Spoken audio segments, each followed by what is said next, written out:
Bonjour à tous, là je vais faire une vidéo que, j'aurais jamais pensé devoir faire ce genre de vidéo sur ma chaîne un jour, mais là la situation me l'impose, voilà pardon.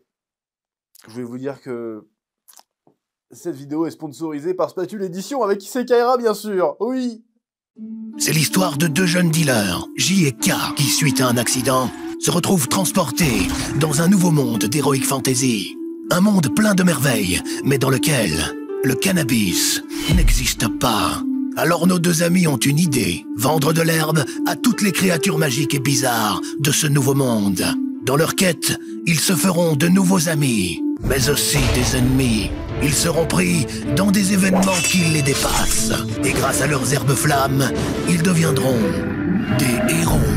Aujourd'hui, alors qu'ils pensaient pouvoir vivre une vie paisible, un mal ancestral s'est éveillé et vient réclamer vengeance. Mais ce n'est pas tout. L'herbe flamme est désormais interdite dans tout le royaume. Comment vont-ils s'en sortir? La réponse dans Issei Kaira, tome 2, jusqu'au dernier gramme, en précommande sur Ulule. Issei Kaira, tome 1, également disponible. Salutations tête de naze, je suis le chef, et oui, ça fait 12 ans, depuis quelques jours, que la chaîne existe, ou plus précisément que la première vidéo a été publiée sur la chaîne, aux alentours du 25 juillet, 23-25 juillet il me semble. La première vidéo c'était Kirby et the Beach, pour ceux qui s'en souviennent, je sais même plus si elle est encore en ligne d'ailleurs cette vidéo. Bref, je me suis dit pour l'occasion, c'est l'occasion de répondre à vos questions, avec cette fois-ci une FAQ qui restera en ligne, n'est-ce pas? Pour faire un petit bilan. Voilà, donc j'ai fait un post YouTube et Instagram pour récolter vos questions, et du coup on va y répondre. Alors j'essaie de structurer un petit peu pour une fois. On va commencer, on va avoir 3 blocs. Les questions perso, les questions aussi qui concernent l'édition, et enfin les questions qui concernent YouTube, et tout ça. Voilà, et après des petites questions en vrac, des petits sujets, et tutti quanti. Ça risque d'être un petit peu long, on va bien rigoler. Je vais boire un petit café, avec une tasse cassée. Et puis, c'est parti mon kiki. Attention, oui. Bon, avant de commencer les questions, je tiens tout d'abord à vous remercier pour ces 12 ans. Hein. Certains, ça fait vraiment 12 ans qu'ils sont fidèles à la chaîne. Ça fait plaisir. Ils ont été là dans les bons moments comme dans les mauvais moments. Et ça fait des émotions. Donc c'est cool. Pourvu que ça dure. Et puis, franchement, merci. Surtout cette année, ça n'a pas été facile. Mais vous avez été là. Toujours présent, toujours debout. Et ça fait plaisir. Maintenant, je vais répondre à vos questions.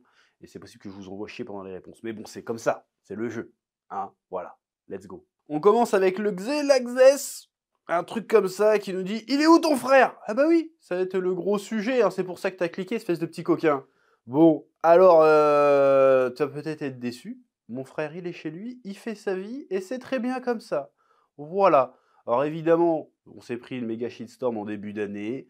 Vous aurez remarqué que j'ai choisi de ne pas répondre, et j'aime autant vous dire que c'était un acte de bienveillance de ma part. Voilà, j'ai tendu l'autre joue, j'ai assumé, j'ai pris sur la gueule. Alors ça ne veut pas dire que j'ai pas de répondant. Attention, c'est pas ce que j'ai dit.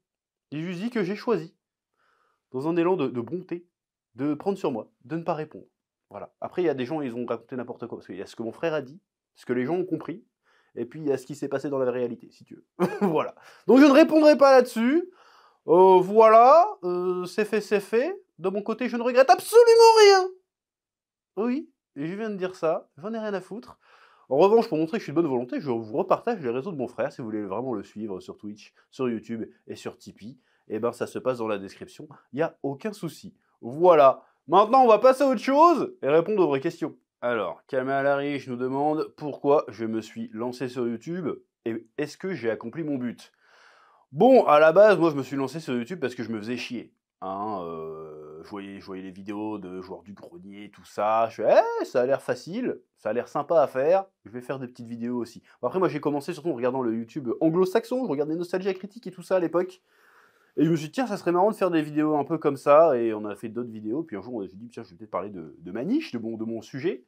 Et je vais parler de manga, parce que moi, le manga, c'était un peu mon dada, c'était un peu mon hobby. Hein. J'écrivais des histoires, je dessinais dans des fanzines, tout ça. J'ai publié des mangas sur Internet. Je me suis dit, tiens, je vais partager ma passion avec le monde, et puis on verra ce qui se passera. Et puis de fil en aiguille, ça s'est professionnalisé de manière professionnelle, j'ai envie de te dire. Aujourd'hui, c'est en partie mon métier. Ensuite, est-ce que j'ai accompli mes objectifs?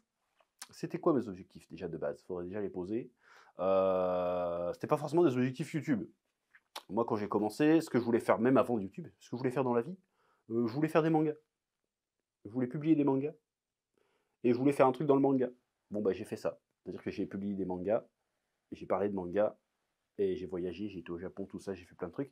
Donc oui, d'une certaine manière, j'ai accompli mes objectifs. Mais maintenant, j'ai des nouveaux objectifs. Maintenant, je veux rentrer au CAC 40. C'est ça, c'est pas vrai. Donc oui, j'ai réussi. Si vous regardez la toute première FAQ de la chaîne, qui est sans doute encore disponible, je dis ce que j'aimerais faire un jour en mode fantasme. J'ai fait les 3 quarts des trucs, si c'est pas tout. Hein. J'ai dit, j'aimerais bien être éditeur. Je suis éditeur aujourd'hui. Un modeste éditeur, mais éditeur quand même. J'ai sorti des mangas, j'ai sorti des bouquins, j'ai sorti des jeux de société. Donc on a fait quand même pas mal de trucs. Donc voilà, les objectifs sont atteints. Maintenant, on est dans une phase un peu de pérennisation. On essaie de passer au niveau supérieur. Parce que moi, j'ai l'esprit shonen. Donc là, on est là. Le but, c'est d'aller là. Et puis sur YouTube ou pas sur YouTube d'ailleurs, peu importe. Mais voilà, donc globalement, on a quand même accompli des objectifs assez sympathiques. Voilà. Oui. Ensuite, nous avons Momo quelque chose qui me dit: comment est-ce que tu arrives à gérer ta vie en tant que père de famille, youtubeur et chef d'entreprise? Entre les projets d'édition, les vidéos et les enfants, ça doit vraiment pas être évident. Alors oui, pour ceux qui ne le savent pas, j'ai 3 enfants maintenant. Donc il y en a l'aîné, il a 3 ans et quelques. Et j'ai eu 2 jumeaux qui sont nés en fin d'année dernière, au mois d'octobre. Donc là, ils ont 9 mois, si je dis pas de bêtises. Donc ça fait 9 mois que je dors 3 heures par nuit. C'est compliqué la vie. Donc c'est dur. Oui, c'est très très dur. Donc très peu de sommeil. J'ai beaucoup moins de temps pour lire des mangas ou même regarder des animés. C'est compliqué parce que une fois que j'ai fini ma journée de travail, je rentre. Bah, il faut s'occuper des enfants aussi, hein, c'est normal, hein, parce que je suis un homme déconstruit, je suis moderne. Donc voilà. Euh, donc en fait, je suis vanné tout le temps, donc j'ai vraiment très peu de temps pour lire des mangas, pour regarder des animés. C'est très compliqué de tout suivre. J'arrive quand même plus ou moins à me démerder, mais c'est compliqué sur bien des points. Surtout qu'on se contente pas que de faire des vidéos, faut gérer la partie édition, mais je suis pas tout seul, il y a Steven Kala évidemment. Faut gérer tout ce qui est les placements produits, les machins. Donc il y a énormément de choses à faire. J'essaye de faire au mieux, mais voilà. Donc là cette année, ça va être compliqué. Hein, ça a été compliqué et ça va sûrement l'être encore pendant 1 an ou 2 parce que c'est comme ça la vie. Voilà. En même temps, je vais bientôt avoir 35 piges. Faut bien que je fasse des gosses à un moment donné. Hein, voilà. Hein. Moi, les mecs de mon âge qui n'ont pas de gosses, qui n'ont pas de meufs, qui n'ont rien, ils sont un peu chelous. Hein, voilà, je vise personne. Non, mais en vrai, je vise personne. Mais voilà, à un moment donné, il y a la vraie vie aussi. Donc voilà. C'est difficile. Mais bon, il faut bien que je sauvegarde ma lignée. Le Seigneur. Voilà. Donc c'est pour ça que des fois, quand vous me sortez des sujets de vidéos, je fais bah frérot, j'ai pas le temps. Hein. Il y en a qui disent fais une vidéo Gundam. Tu sais, il y a combien de séries Gundam, bâtard? Tu crois que j'ai que ça à foutre de regarder 58 heures de contenu pour ensuite faire 3 vues? Voilà, bon non, donc voilà, donc on se débrouille comme on peut.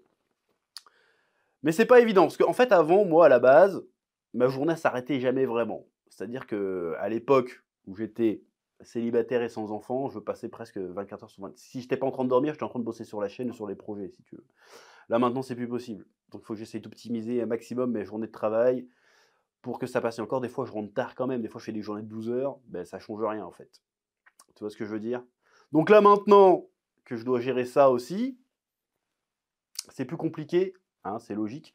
Mais je trouve qu'on s'en sort pas trop mal quand même. Hein. En vrai, là, cette année, on a quand même réussi à reprendre un rythme de vidéo assez sympa. Hein. On a quand même réussi à faire une vidéo de plus de 20 minutes toutes les semaines. Depuis le mois de mars, à peu près. Non, même avant, depuis le mois de février, hein, je dirais. Donc, on se fout pas de votre gueule. C'est qu'on arrive quand même à bien travailler grâce à une équipe qui s'organise de mieux en mieux chaque jour. Voilà. Donc, ça, c'est cool. Mais c'est pas évident. C'est pas évident. Oui. Donc, quand je reçois des commentaires, dis donc, le chapitre de One Piece, il est sorti, il arrive en retard, là, t'as toujours pas sorti ta review? Bon, de temps en temps, je t'insulte, c'est normal, parce qu'en fait, je viens de dormir 3 heures par nuit, je dois gérer des travaux à la baraque, je dois gérer l'entreprise, livraison, machin, tout ça, donc ta review de One Piece, ça va attendre, tu vois, donc on essaye quand même de mettre des priorités, de réussir à s'organiser de manière correcte. Et je trouve qu'on s'en sort pas trop mal, en vrai. Donc voilà, il faut bien se rendre compte que y a la vraie vie derrière aussi, et c'est pas toujours facile. Je ne suis qu'un homme. Oui, un homme magnifique, mais quand même. Ensuite, Ryan qui me demande: t'es arabe? Devine.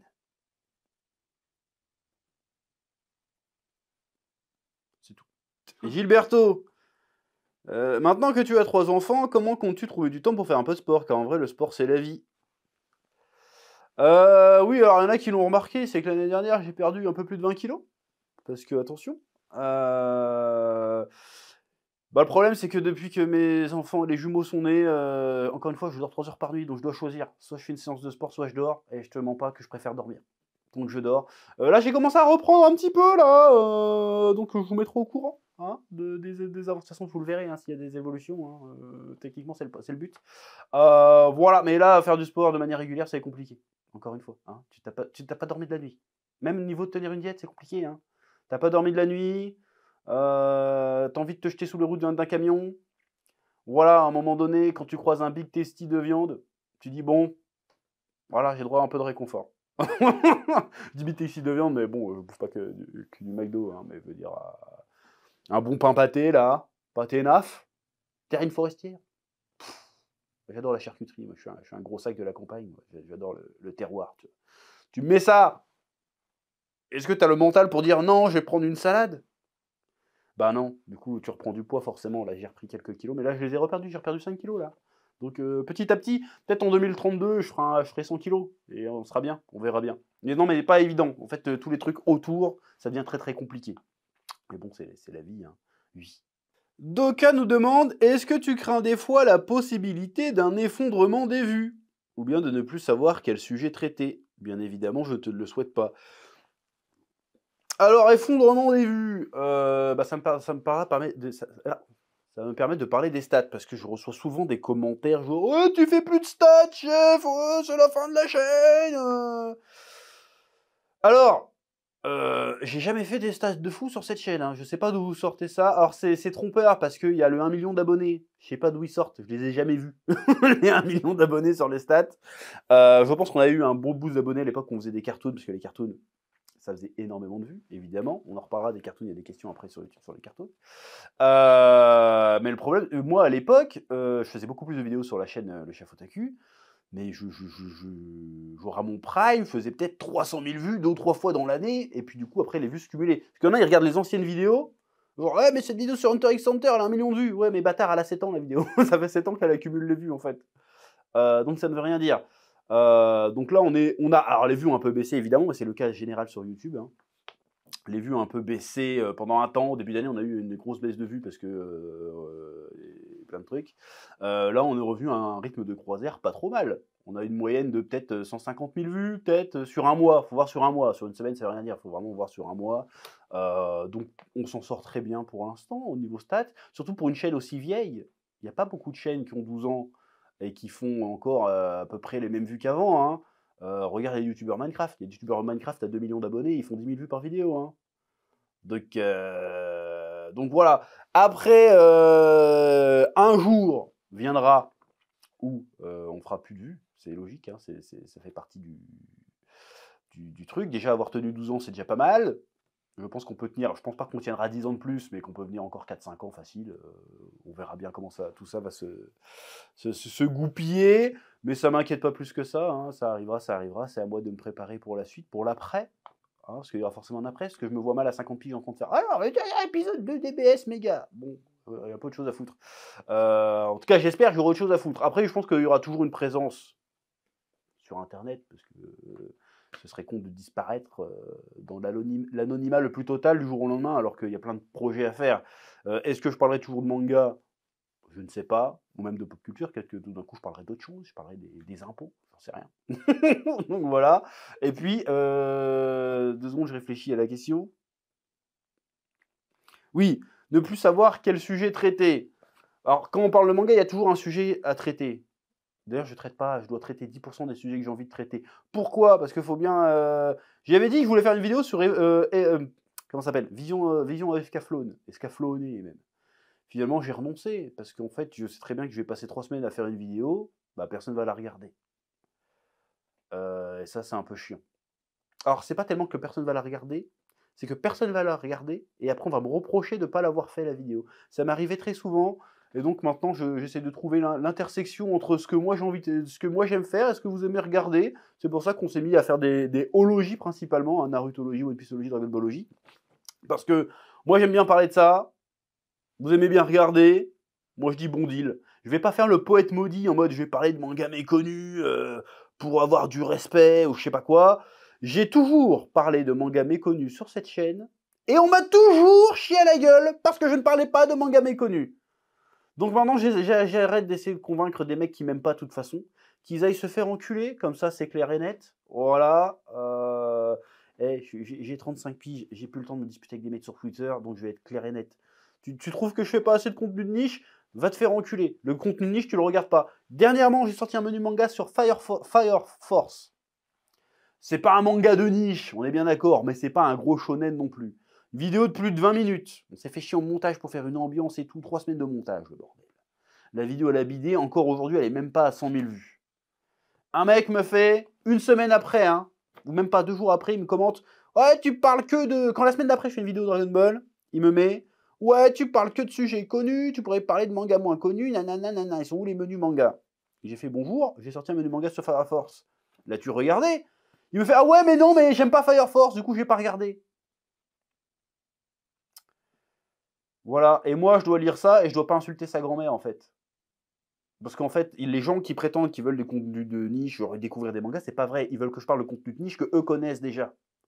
Et même quand je le fais, après je fais « Ouais, mais t'es complètement passé à côté du sujet, donc maintenant, on va te faire enculer. » Voilà, je parle de trucs qui m'amusent. Je me fais plaisir. Ça vous fait plaisir, visiblement. Voilà, alors, ça veut pas dire que je vais plus jamais parler de mangas moins connus. C'est juste que, vu le début d'année qu'on s'est mangé, et que maintenant, j'ai quand même beaucoup de frais aussi, c'est aussi une histoire d'oseille, hein, on va pas se mentir. J'ai quand même 3 employés à payer, moi, maintenant. Voilà, donc vu la shitstorm qu'on s'est pris au début d'année, qu'on n'a pas été actif pendant plus de 2 mois, bah, du coup, je me suis pas permis de faire des vidéos qui font pas de vues. Surtout que quand on est revenu, on a sorti quand même, on a fait une vidéo de presque 40 minutes sur la carrière de Togashi. C'est-à-dire que je me suis fait chier. J'ai été lire des mangas en japonais, que je prenais la page en photo avec Google Lens pour traduire. Des trucs qui ont 40 piges. Hein. J'ai traduit tout ça. Je t'ai fait un résumé, je t'ai donné mon avis, l'évolution du style, machin, bidule chouette, les dates, les références, les sources. La vidéo, elle a bidé sa mère. Voilà, je vous en veux pas. C'est pas de votre faute. Vous avez le droit de pas cliquer dessus. Juste, après, faut pas venir me jeter la pierre, si tu veux. J'ai fait l'effort, et ça fait 12 ans que je fais l'effort régulièrement de parler de trucs pas connus.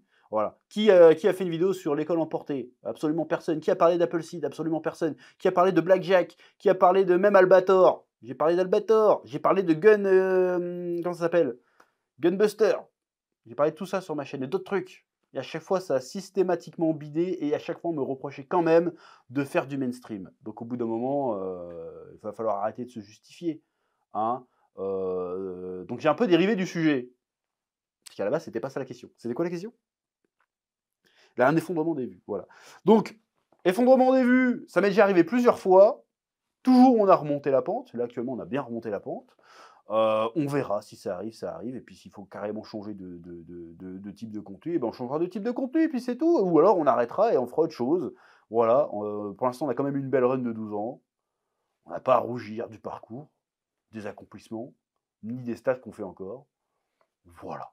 Shogun qui nous dit, selon toi, qu'est-ce qui fait du chef otaku le chef otaku? Premièrement, le sex appeal. Je pense que c'est assez évident. Le charisme. L'esprit viril. C'est ça qui est important. L'intelligence. Hein, voilà, donc qu'est-ce qui fait le chef otaku? Le chef otaku, bah, je sais pas, c'est-à-dire que contrairement aux autres influenceurs manga, j'ai lu plus de 3 livres. Voilà, j'ai une culture.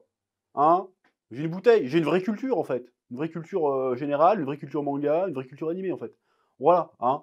C'est pas, hein, je fais pas des théories One Piece, hein. Je fais pas des trucs de puissance, moi. Là, on parle concret. Hein. Attention. Non, je rigole, bien sûr. C'était de la vanne. Bah, je sais pas, qu'est-ce qui fait le chef otaku? Le chef otaku, voilà. Mais tu sais que le fait d'être le chef otaku, ça me causait problème. Je suis pas assez lisse. Voilà. Je suis pas lisse. Je suis clivant. C'est ma nature. C'est comme ça. Je sais qu'il faudrait que, idéalement, il faudrait que je sois plus lisse. Tu sais, comme plein de youtubeurs, pas forcément dans le manga d'ailleurs, comme plein de youtubeurs, tu sais, ils sont tellement lisses que quand ils pètent, tu sens que ça fait pas de bruit, qu'il n'y a pas d'odeur. T'as envie de te dire, bah pourquoi tu pètes, bâtard? Tu vois ce que je veux dire? Bah là, c'est un peu pareil. Tu fais des vidéos, mais t'es lisse. Tu dis jamais rien, tu veux jamais froisser personne. Ou alors t'es capable même de changer d'avis en fonction du sens du vent. Eh ben moi non, monsieur. Si je veux dire merde, je dis merde. Et puis tant pis. Et finalement, ça m'a 12 ans d'existence. C'est déjà pas mal. Et en disant merde à tout le monde, c'est déjà pas mal. Voilà, j'ai complètement dérivé, c'était pas ça la question. Qu'est-ce qui fait le chef OTQ, le chef OTQ? Ben, c'est à peu près ça. L'authenticité. Voilà, je suis authentique. Abonnez-vous. Oui. Enfin, j'espère. En fait, je suis pas authentique. Je suis à 30%. Peut-être un jour, je passerai à 50. Peut-être à 100, mais 100, YouTube n'est pas prêt pour ça, je pense. Donc voilà. C'est tout ce que j'avais qu'à dire. Question suivante. Oui. Ensuite, nous avons le limpin blanc. On ressent parfois un manque de passion dans les sujets que tu abordes. Es-tu lassé de ton format? À quoi tu vois le manque de passion, en fait? Moi, j'aimerais bien que c'est quoi ton étalon de la passion? Comment tu sais si je suis passionné par un sujet ou pas, en fait? Si un sujet m'emmerde, je le traite pas. Hein. Surtout ces derniers temps sur le chef OTQ, j'ai parlé que de sujets qui m'intéressent. Je vais pas me forcer à parler d'un truc qui m'intéresse pas. Alors peut-être dans des reviews sur la chaîne Spatule Bro, la deuxième chaîne, ça arrive des fois je sois moins en forme. Hein, il y a un chapitre de One Piece par exemple, il s'est pas passé grand chose, bon je fais la review parce qu'il faut la faire. Mais des fois juste parce que je suis fatigué, encore une fois, hein, ça fait 8 mois que je dors 3 heures par nuit, donc des fois j'arrive, je suis fatigué, c'est tout. Et des fois le truc, des fois tu regardes une review, le chapitre ou l'épisode n'est pas passionnant, donc tu vas pas être exalté à parler d'un truc qui te casse les couilles. Voilà. Donc je ne vois pas en quoi tu sors que dans mes vidéos, il y a moins de passion. C'est quoi la passion aussi? Il va falloir arrêter avec ce terme. Moi, je le sors pour rigoler, hein, mais il va falloir arrêter avec ce terme à la con. Là, genre, oh, t'es moins passionné, voilà. Parce qu'en fait, il y a des gens, ils font une hiérarchie des vidéos, pas en fonction de la qualité de la dite vidéo, mais en fonction du sujet. C'est-à-dire que si tu fais une vidéo sur Dragon Ball, bah c'est forcément de la merde parce que tu parles de Dragon Ball. Alors que si tu parles d'un sujet de niche, je sais pas, j'ai fait une vidéo il y a quelques années maintenant, mais c'est celle qui me revient en tête. J'ai fait une vidéo sur l'école emportée, un vieux manga de tard l'époque. Et ben pour eux, la vidéo serait bien, mais en même temps ils vont pas cliquer parce que ça les emmerde. Tu vois ce que je veux dire? Alors que non. Moi, mes vidéos qui parlent de manga pas connu ou de manga très connu, je mets le même soin exactement. Je suis désolé, mais moi, sur les 4 dernières années, je pense qu'il n'y a pas une vidéo qui n'est pas une masterclass. Voilà, je te le dis. Voilà, je te le dis. Moi, je mets une vidéo, je les travaille exactement pareil. Que je te parle de Dragon Ball, ou que je te parle de Berserk, ou que je te parle d'un truc du Shijima, ou je sais pas quoi, je le traite avec le même sérieux, avec la même méthodologie, pareil.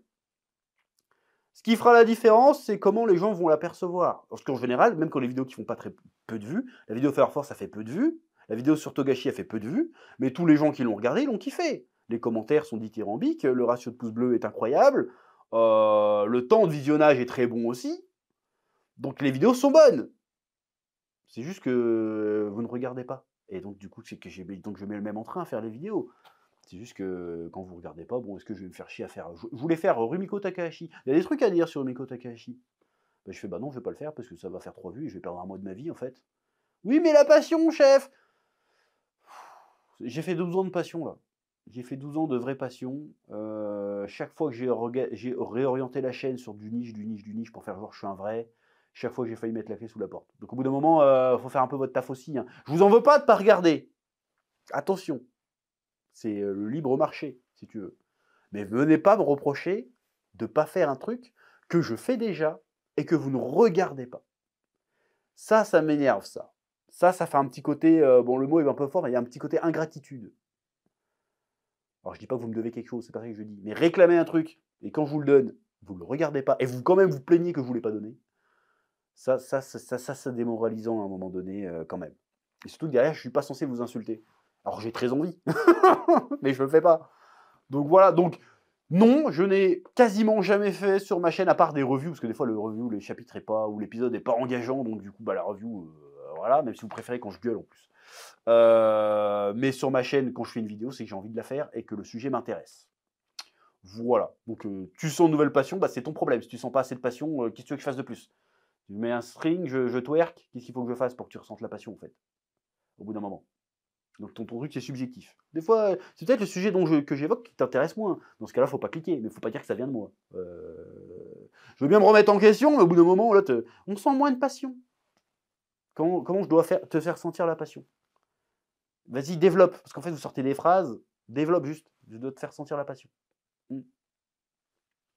Voilà. Pareil, il y en a qui me sortent ça quand je sors des compilations d'épisodes. Ça fait 5 ou 6 ans qu'on sort des compilations d'épisodes quand on est en vacances. Voilà. Et il y a toujours des mecs. Sur les vidéos originales, ils sont pas là, si tu veux, quand elles sortent la première fois. Mais quand je les ressors en compilation, parce que voilà, c'est le format long, il y en a, ils aiment bien regarder les vidéos pour s'endormir, tout ça. Je fais, bah vas-y, de temps en temps, quitte à sortir quelque chose, plutôt que rien sortir, vas-y, on va faire une compilation. Et de temps en temps, on en profite pour placer une petite OP dessus aussi, hein, on va pas se mentir. Ouais, pas cher. Au pire, toi que c'est une compilation, bah zap, tu regardes pas. Pourquoi tu viens mettre ton commentaire? Alors, elle est où la passion? Alors que ça fait des années qu'on fait ça. Et on n'est pas les seuls à le faire. Dans le YouTube anglo-saxon, un peu geek, pop culture, ils font ça. Il y a un YouTuber, Totally Not Mark, il s'appelle. Il n'est pas américain, je crois qu'il est écossais, mais il est anglo-saxon. Lui, il fait plus ou moins des hologies aussi. Et ben régulièrement, il sort des compilations de tous ces épisodes. Et il n'y a pas de commentaire qui dit hey, non, il n'y a que moi. Moi, j'ai pas le droit. Il n'y a que moi qui n'ai pas le droit de faire ça. Tous les autres, ils peuvent le faire, on leur dit rien, mais moi, j'ai pas le droit, je ne sais pas pourquoi, je n'ai pas le droit. J'ai pas la bonne couleur, c'est ça? C'est ça? Ah, je vois où vous voulez en venir. Je suis parti en couille. Mais ouais. Random utilisateur. As-tu déjà été dépressif? Tu as déjà fait référence à cette maladie dans une ponceau sur Raid Shadow Legends. Bon, déjà, toi, t'as un gros taré pour te souvenir d'une ponceau Raid Shadow Legends. Et si c'était dans une ponceau, c'était probablement une vanne. Mais bon, on va répondre à la question de la dépression. Je vais pas m'inventer de maladie en fait. La dépression, c'est une vraie maladie. J'ai déjà été triste, malheureux, certainement. Dépressif, je ne sais pas, vu que je n'ai jamais été diagnostiqué dépressif. Donc j'en sais rien. Est-ce que j'ai déjà eu une vie de merde? Oui. Mais c'est tout. Mais après, moi j'ai l'esprit shonen de toute façon, donc voilà, je fais non. Ah, je me pose la question, qu'aurait fait Son Goku? Eh ben, il aurait fait des pompes. Bon, ça, je zappe. Il aurait tapé des gens. Ça, ouais, pourquoi pas. Et puis, il aurait mangé. Et ça, je garde. Non, mais c'est un vrai sujet, surtout sur YouTube, c'est pas évident. Hein. Surtout ce qui m'est arrivé en début d'année, j'aurais pu partir en dépression. J'aurais pu faire « Oh, le monde est injuste !» Mais non. J'ai fait « et tous vous faire enculer ». Voilà. C'est ma philosophie. C'est comme ça. Voilà, donc non, je pense pas avoir déjà été réellement dépressif. Et je m'en vante pas, hein, j'ai eu de la chance. Peut-être que je l'ai été et que je ne le sais pas. Mais voilà, mais si vous êtes dépressif, eh ben... dommage. D'ailleurs, vu qu'on parle beaucoup de santé mentale et de créateurs, je pense aussi qu'il y en a qui jouent un peu de ça, genre je suis dépressif, voici mon Tipeee. Voilà, il y en a qui jouent un peu là-dessus. J'aime pas ça. Moi, j'aime pas le délire de... Bon, après, on est des clowns, hein. On est des divertisseurs. Mais j'aime pas essayer d'apitoyer les gens sur mon sort pour gagner de la sympathie. Voilà. J'essaye plutôt d'inspirer les gens à ma modeste échelle. Plutôt dans le côté positif, dans le côté hey. Voilà. Tu vois ce que je veux dire ou pas? Ouais, je manque de vocabulaire, je suis une espèce de teubé. Mais voilà, moi, le côté oh, je suis dépressif. Bon, il y en a, c'est certainement vrai. Mais je pense que si tu es réellement dépressif, tu as autre chose à foutre que de te mettre à la caméra et te mettre en train de chialer devant une caméra. Et je trouve qu'il y en a beaucoup trop qui le font, ça. Et je pense que parfois, c'est un peu surjoué. Hein? Je vais pas faire de référence à des cristaux de menthe ou trucs comme ça, mais des fois, il y en a, je pense qu'ils abusent un peu du bail. On mange pas de ce pain-là, monsieur. Voilà. Après, il y a certainement des créateurs qui sont vraiment pas bien. Mais je trouve qu'on jouait un peu trop pour faire attirer de la sympathie. J'aime pas ça. C'est un problème d'ailleurs. Hein, parce qu'en vrai, je devrais jouer là-dessus. J'aurais pu jouer là-dessus. En mode, mais moi je suis dépressif, enfin. Pour attirer la sympathie, ça m'aurait certainement ouvert des portes. Mais non. J'ai une règle. Si j'ai rien fait de mal, peu importe le sujet d'ailleurs, si j'ai rien dit de mal et que j'ai rien fait de mal, eh ben je m'excuserai pas et je chialerai pas non plus. Vous n'êtes pas content? Eh ben mangez votre caca et puis c'est tout. J'ai complètement dérivé du sujet un petit peu, mais c'est pas grave, c'est une FAQ, on parle, voilà. C'est sincère, c'est le cœur qui parle. Oh, rien que sortir des phrases comme ça, je viens de me baffer déjà. C'est bon, au bout d'un moment. Hein? Bon. Ensuite, une question un peu manga. Johan Sharp qui nous dit « Que penses-tu du décalage entre les consommateurs de manga japonais et le reste du monde ? Les Japonais ont plutôt tendance à voir le manga comme de la consommation de masse, moins comme une œuvre, comme nous en France par exemple. » Alors, je suis de moitié d'accord et pas d'accord. Enfin, t'affirmes rien, mais enfin si, t'affirmes des trucs. Alors, au Japon, oui, un manga, c'est juste du divertissement pour le public. Une grande partie du public. Je pense que les auteurs eux-mêmes se voient un peu comme des artistes quand même, malgré tout. Mais en France, c'est un bien de consommation aussi. Hein. On aime bien faire genre, oui, c'est une œuvre, machin. Mais ça, c'est pour les bandeurs comme nous, les bandeurs de manga. Le gros du public, il lit pas Naruto parce que c'est une œuvre de fou. Il lit Naruto parce que c'est kiffant, tu vois ce que je veux dire. Mais c'est pas grave. Tant mieux. C'est ça qui fait vivre le manga, qu'on le voit aussi comme un bien de consommation. Voilà. Donc c'était ça la question, je relis. Donc il n'y a pas forcément de... C'est-à-dire que les Japonais, ils s'excusent pas de lire du manga. Nous, on a tendance à dire ouais, c'est une œuvre qui parle de machin, pour un peu s'excuser de lire du manga. Tu vois ce que je veux dire? Se donner... Oui, mais non, mais c'est pas juste un manga avec de la bagarre, attention. Hein, non, ça parle d'exclusion, ça parle de... Voilà. Il y a ça. Il y a le côté... Bah non, non, kiffe ton manga, il n'y a pas de problème. T'es pas obligé de regarder un manga ou de lire un manga, de regarder un anime ou de lire un manga pour dire pour le message ou pour le propos. Tu peux juste regarder parce que ça te fait kiffer, et c'est pas grave. Ouais, tout n'a pas besoin d'être à vocation culturelle. C'est avant tout un divertissement. C'est un art, oui, mais c'est parce que c'est un divertissement que ça prospère tel que c'est. Et c'est aussi un art. Voilà, c'est comme le cinéma d'ailleurs. Tout le monde dit ah mais j'adore le cinéma, mais tu vas juste voir Avenger, arrête de faire genre. Mais moi, hein, j'ai jamais dit que j'étais cinéphile. Mais quand je parle de cinéma sur ma chaîne, je parle pas de cinéma, je parle des films popcorn, pop culture. Hein. Je vais pas te parler du dernier film tchécoslovaque qui parle d'une mère et ses 2 enfants autistes. J'en ai rien à branler. Je vais pas aller le voir. Tu vas pas aller le voir non plus. Voilà. Donc il faut assumer un peu d'être des kiffeurs aussi. C'est pas grave, si tu vois ce que je veux dire. Oui. Didier, ton nom est trop long, frérot, tant pis. Félicitations, chef, pour ces 12 ans, merci. C'est quoi tes regrets concernant l'évolution de ta chaîne YouTube et ton business en général? Autrement dit, des choses que tu aurais faites autrement avec des années de recul. Je te souhaite 12 autres années pleines de succès. Moi, je vis sans regret, monsieur. Attention, moi, je n'ai pas de regrets, en vrai. C'est quoi mon regret? Si, j'aurais dû être plus lisse, en vrai. Alors, je sais, il y a plein de losers qui disent « Ouais, mais moi, je marche pas parce que je suis trop atypique. Moi, je suis pas un vendu. » Là, il y en a plein qui vont se sentir visés. Que je vise pas, je vise personne en plus quand je dis ça. Mais j'ai souvent vu ça, oui, mais moi, je marche pas parce que ouais, je suis trop à part. Moi, je suis pas un vendu. Et puis, si un jour, ils se mettent à péter, ça devient les dernières des salopes. Mais c'est vrai que c'est pas un regret que j'ai, mais si on est objectif, si j'aurais eu un ton un peu moins clivant, ça m'aurait peut-être ouvert plus de portes. Après, on est quand même dans une époque, putain, je vais être le réac de merde. On a quand même passé, on a eu 5-10 ans d'une époque où tout le monde était plus ou moins une grosse... J'ai trouvé un autre terme. Les gens sont devenus des gros fragiles, hypersensibles. Il y a des blagues que je faisais il y a 13 ans, 12 ans quand j'ai commencé la chaîne, que si je les faisais aujourd'hui, je prendrais des shitstorms de pas possible. Mais bon, c'est comme ça. Voilà, j'aurais peut-être dû être un peu lisse, un petit peu plus complaisant envers certaines choses. Je ne l'ai pas été. Alors attention, je dis pas que je suis un rebelle ou un anticonformiste, c'est pas ça que je dis. Mais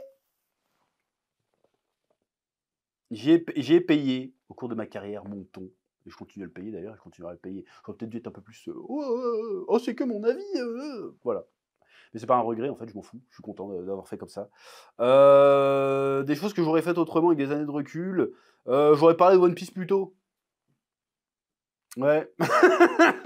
Alors j'aime bien One Piece, hein. J'aurais dû pas. En fait, le problème, c'est que j'ai pas assez suivi les actualités manga à l'époque.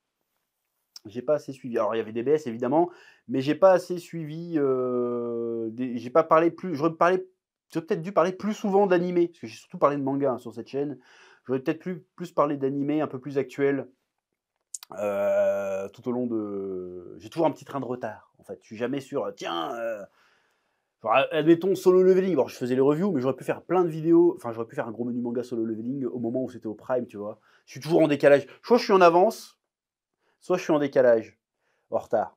One Punch Man, j'en ai parlé peut-être 3-4 ans avant que le manga pète sa mère et que l'anime explose tout.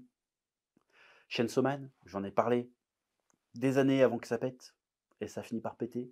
Bon, c'est les 2 exemples que j'ai en tête, mais il y en a d'autres. Il y a des trucs que j'ai parlé un peu en retard, où la hype était un peu passée. Genre My Hero Academia, j'en ai parlé un peu tard, tu vois. One Piece, j'en ai parlé un peu tard aussi, hein, je vais commencer à en parler un peu tard aussi. C'est peut-être ça que je changerais. Voilà, c'est tout, mais c'est pas du gros, c'est pas du gros truc, hein, en vrai, voilà. Oui, Xanoruka, penses-tu revenir à Medinasia ou une autre convention en Belgique? PS, j'espère que cette fois-ci vous n'aurez pas de problème. Alors oui, l'année dernière, on devait venir à l'année dernière ou l'année d'avant? L'année d'avant. On devait venir à Medinasia et on a eu un problème de surbooking sur l'avion. Et si on avait attendu le prochain, on aurait perdu une journée. Bon, ça aurait pas été super intéressant de venir, du coup on a préféré annuler plutôt que de se prendre la tête. Globalement, les conventions, vous aurez remarqué qu'on a quasiment arrêté. En tant que youtubeur, en tout cas, on a arrêté déjà. Pourquoi? Parce qu'on s'est rendu compte que pendant 10 piges, on a fait les conventions sans être payé. En étant quasiment les seuls à pas être payés d'ailleurs. Donc déjà, ça fait un peu mal au cul. Hein, voilà. Oui, mais il n'y a pas que l'argent dans la vie. Alors ça fait toujours très plaisir de rencontrer la commu. Hein, ça c'est pas la question. Mais bon, on a eu une grosse période où on faisait beaucoup de conventions parce que franchement, c'était vraiment le cas. En fait, c'était un privilège d'être invité en convention et de voir un peu la France et de voir les conventions. Place aux jeunes. Voilà, maintenant je suis un peu franchement, je suis pas vieux, hein, j'ai bientôt 35 ans. C'est pas vieux, mais je commence à dire: «Ah, ça commence à devenir une contrainte plutôt qu'autre chose d'aller en convention». Même payé, en vrai, ça commence à devenir une contrainte. Pas parce que j'aime pas voir les gens, j'adore voir les gens, il y a pas de problème s'il y a des trucs et tout, mais c'est l'organisation, la logistique. En plus, je suis en Bretagne, c'est desservi comme de la merde. Et puis encore une fois, ouais, c'est aussi dans ma vie perso, c'est compliqué parce que ça veut dire que ma femme doit se démerder avec les gosses toute seule et tout pendant 3-4 jours, parce que c'est 3-4 jours une convention. Hein. Il y a une journée pour y aller, les 2 jours de la convention, une journée pour revenir. C'est compliqué et tant pis. Alors maintenant, on va se faire rare en convention pendant quelques temps. Si on revient en convention, ce sera, je l'espère, en tant qu'éditeur. Pour vous proposer, pour venir avec nos auteurs, ceux qui seront disponibles, faire des dédicaces sur nos œuvres. Ça pourrait être très très cool. On espère pouvoir le faire dans peut-être l'année prochaine.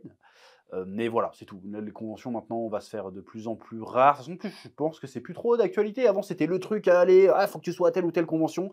Or, Medinasia, c'est une convention incroyable. On a toujours été incroyablement bien reçus. D'ailleurs, je me présente mes excuses encore une fois d'avoir fait faux bon. C'était pas de ma faute, mais on a fait faux bon quand même. Voilà. Polymanga aussi incroyable. Paris Manga pas mal aussi. Japan Expo, la convention en elle-même est cool, c'est juste l'organisation. On a eu quelques petites échauffourées. Hein, voilà, on va pas revenir là-dessus. Mais les conventions, c'est beaucoup de temps, c'est usant. Et voilà. J'ai un peu passé l'âge de ces conneries.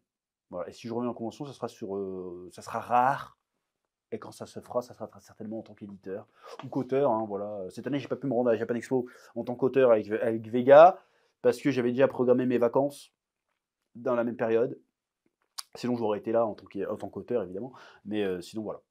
Est-ce que la réponse à ta question est valide? Oui.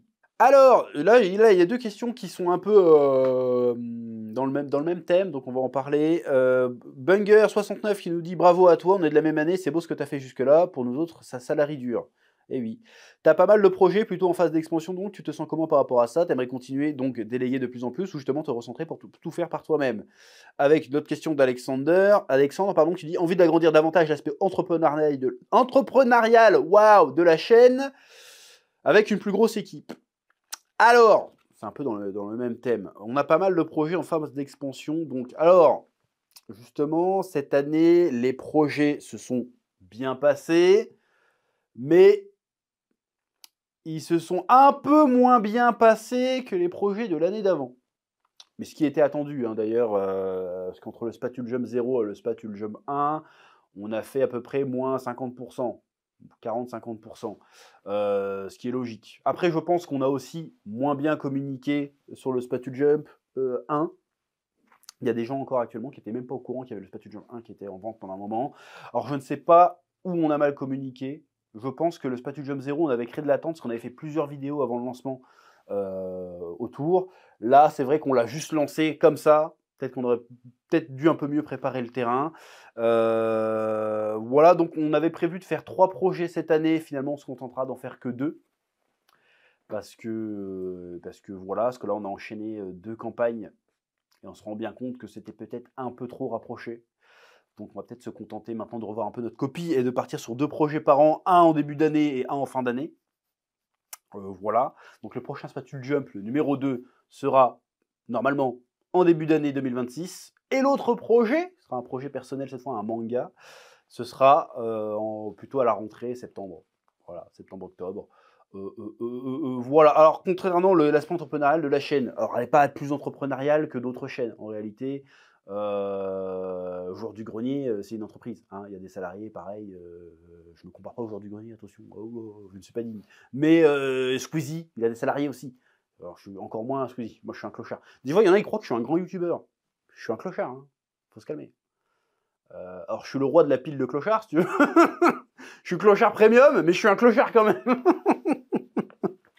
Bref, je veux dire, Squeezie, il fait mon chiffre d'affaires annuel, c'est le mois de Squeezie, encore. Il fait, à mon avis, il fait mon chiffre dans un mois, il ferme boutique, il panique. C'est pour te dire.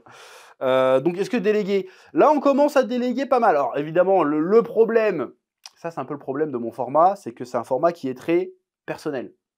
C'est-à-dire que quand je donne une analyse, un avis d'un manga, c'est mon avis, mon analyse du manga. Je ne peux pas le déléguer, ça. Je suis obligé de l'écrire. Et ça prend du temps. C'est pour ça qu'on a essayé pendant un temps de faire des formats un peu plus généralistes. Si je te raconte l'avis d'un auteur, bah, que ce soit moi qui l'écrive, ou Steven, ou quelqu'un d'autre, bah, sa vie c'est la même, si tu veux. C'est un format qui n'a pas marché. Hélas, qui ne marchera sans doute jamais d'ailleurs, parce que c'est pas assez putaclic la vie d'un auteur. Il faudrait qu'il y ait un auteur qui arrive à un truc de fou. Et généralement, ils ont des vies plutôt paisibles, les auteurs de manga. Mais faire des trucs plus généralistes, genre des vidéos sur le lore de tel ou tel manga, pareil, ça marche pas de fou en fait, sauf si vraiment être putaclic, quoi, ça marche pas de fou.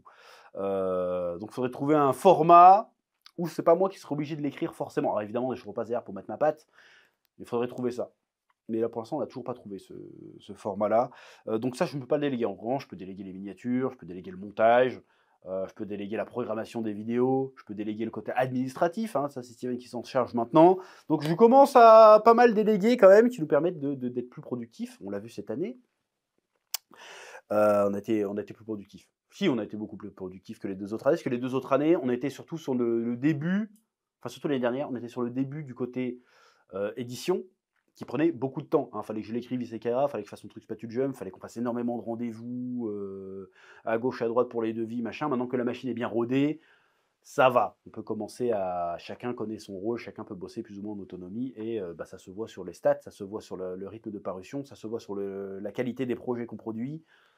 Donc ça avance. Maintenant, est-ce qu'agrandir l'équipe?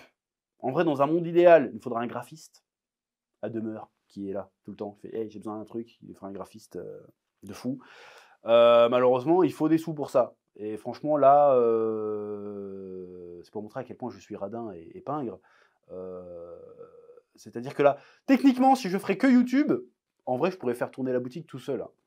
En vrai. Si je faisais que YouTube, ça serait compliqué. Hein. Je ferais des journées de 12 heures à chaque fois.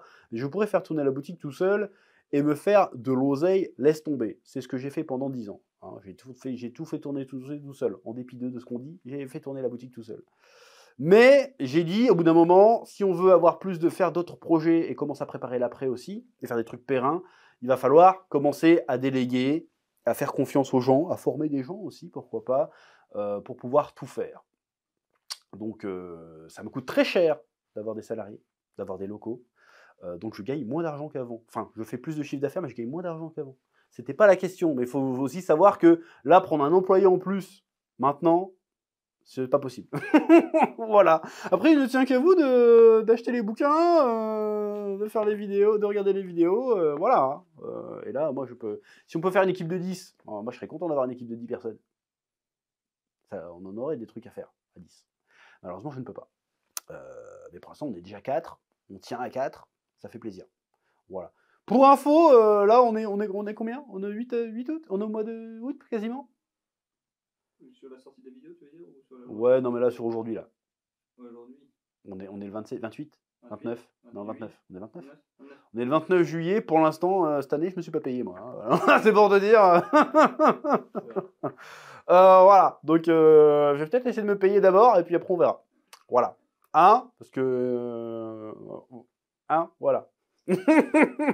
Et nous allons maintenant répondre aux questions qui concernent l'aspect édition, hein, Spatule Édition, qui existe maintenant officiellement depuis quelques mois. Déjà, merci, parce que c'est grâce à vous et votre soutien. Merci à nos auteurs. Aussi, c'est grâce à eux aussi, hein, évidemment. D'ailleurs, j'en profite pour vous dire que la campagne de précommande du tome 1 remasterisé d'Isekai'Ra et du tome 2 jusqu'au dernier gramme est toujours en cours actuellement. Hein. Plein de goodies. Bon, ça, c'est l'ancienne version. Nouvelle version, édition améliorée, des illustrations couleurs. Les fautes sont corrigées. Hein, il faut le dire, s'il y avait des fautes. C'est notre premier bouquin, c'est bon. Hein. Là c'est l'édition, Perfect Edition, j'ai envie de te dire. Meilleur papier, meilleure impression, meilleur tout. Le tome 2 va être pareil, le collector va être incroyable aussi. J'en profite aussi pour vous dire que le Spatule Jump 0 est aussi de retour sur la boutique Le Spatule Shop. Lien en description, hein, évidemment, comme d'habitude. Et aussi que le Spatule Jump numéro 1 débarque aussi sur la boutique en ligne. Voilà, tout ça, ça se passe en description. Et bon, ça reste quand même le meilleur moyen de soutenir cette nouvelle maison d'édition indépendante sous ma coupe, hein, je veux dire, et de soutenir aussi les futurs projets qu'il va y avoir. Voilà, c'est aussi un excellent moyen de soutenir nos auteurs dans leur démarche créative, j'ai envie de te dire. Voilà, donc tout ça, ça se passe en description. Et maintenant, on va attaquer les questions. Oui. Alors, première question de la feuille. Un peu hors sujet, mais dans le sujet quand même, c'est Vandame Milan qui dit « Je sais que tu trouves ça peut-être sans intérêt, mais une petite fanfiction sur Dragon Ball avec toi et ton équipe au scénario, avec un dessinateur incroyable, ce serait peut-être génial à créer pour la passion. Il y a tellement mieux que DBS et Daima. » Alors, je vais te dire pourquoi jusqu'à présent, je n'ai jamais fait de fanfiction Dragon Ball. Déjà parce que j'ai mon petit orgueil d'artiste. C'est pas moi qui ai créé Dragon Ball. Donc écrire une histoire dans Dragon Ball, je me dis « Ah, est-ce que c'est pas un peu de la triche ?» Voilà, c'est un peu de la triche. De dire, ouais, parce que c'est sûr. Je fais un truc Dragon Ball, c'est sûr que ça cartonne, en fait. C'est sûr que les gens vont être curieux, vont regarder. Alors peut-être qu'après, je vais me faire chier sur la gueule en disant que c'est de la merde, mais ça va cartonner, c'est sûr. Et c'est trop facile, j'ai pas trop envie de le faire. Et puis surtout, si je le fais, c'est vraiment gratos. On va dire, ouais, c'est que l'oseille. Oui, déjà. Et en vrai, non, c'est pas le genre de projet que j'ai envie de faire. Alors je te dis ça, mais peut-être qu'un jour, je vais trouver une faille dans le système, puis je vais le faire. Et puis parce que si je fais ça, il faut que je paye le dessinateur. J'ai pas de sous. Donc voilà, donc je sais pas. Je sais que vous avez envie de voir ça, mais c'est compliqué. Après, si vous êtes prêt à mettre un billet, on peut s'arranger. On peut trouver une solution, quelque chose. Je sais que ça se vend, hein, du doujinshi au Japon, hein, mais c'est compliqué. Surtout que j'essaie de me positionner en tant qu'éditeur, quand même indépendant. Si je commence à parasiter des licences d'autres éditeurs, je vais avoir des problèmes. Spatule Jump, ça passe. Si j'arrive avec un Dragon Ball quelque chose, là on risque d'avoir des problèmes. Voilà. Après, par contre, c'est pas exclu qu'un jour je fasse un livre Dragon Ballogie. C'est-à-dire les vidéos Dragon Ballogie, mais en livre. Analyse, décryptage de Dragon Ball, interprétation de Dragon Ball par ma personne, en bouquin. Ça, mais en bouquin écrit. Ça, c'est tout à fait faisable, c'est tout à fait envisageable. Pour l'instant, j'ai pas trop le temps de me lancer là-dedans. D'ailleurs, dites-moi si ça vous intéresse. Mais une fiction Dragon Ball que je ferai 100% gratos, pour l'instant, on a déjà du mal à avoir du temps pour ne serait-ce que se payer, comme je le disais. Ça va être compliqué de se lancer dans des projets un peu annexes comme ça. Mais un jour, pourquoi pas? Peut-être un jour, j'aurai l'illumination. Mais là, pour l'instant, non. Voilà. Oui. Ensuite, nous avons Nodeto qui nous dit « Est-ce que les résultats de ta maison d'édition et de tes projets sont à la hauteur de tes attentes ?» Je auto-corrige en direct. « Tu te vois encore atteindre les objectifs pharaoniques que tu t'étais fixés ?» Alors, est-ce que c'est à la hauteur de mes attentes? Oui. Alors, évidemment, si demain on fait un projet en précommande et qui pète le million, bon, ça serait incroyable. Il faut être réaliste. Voilà, on fait des très bons scores.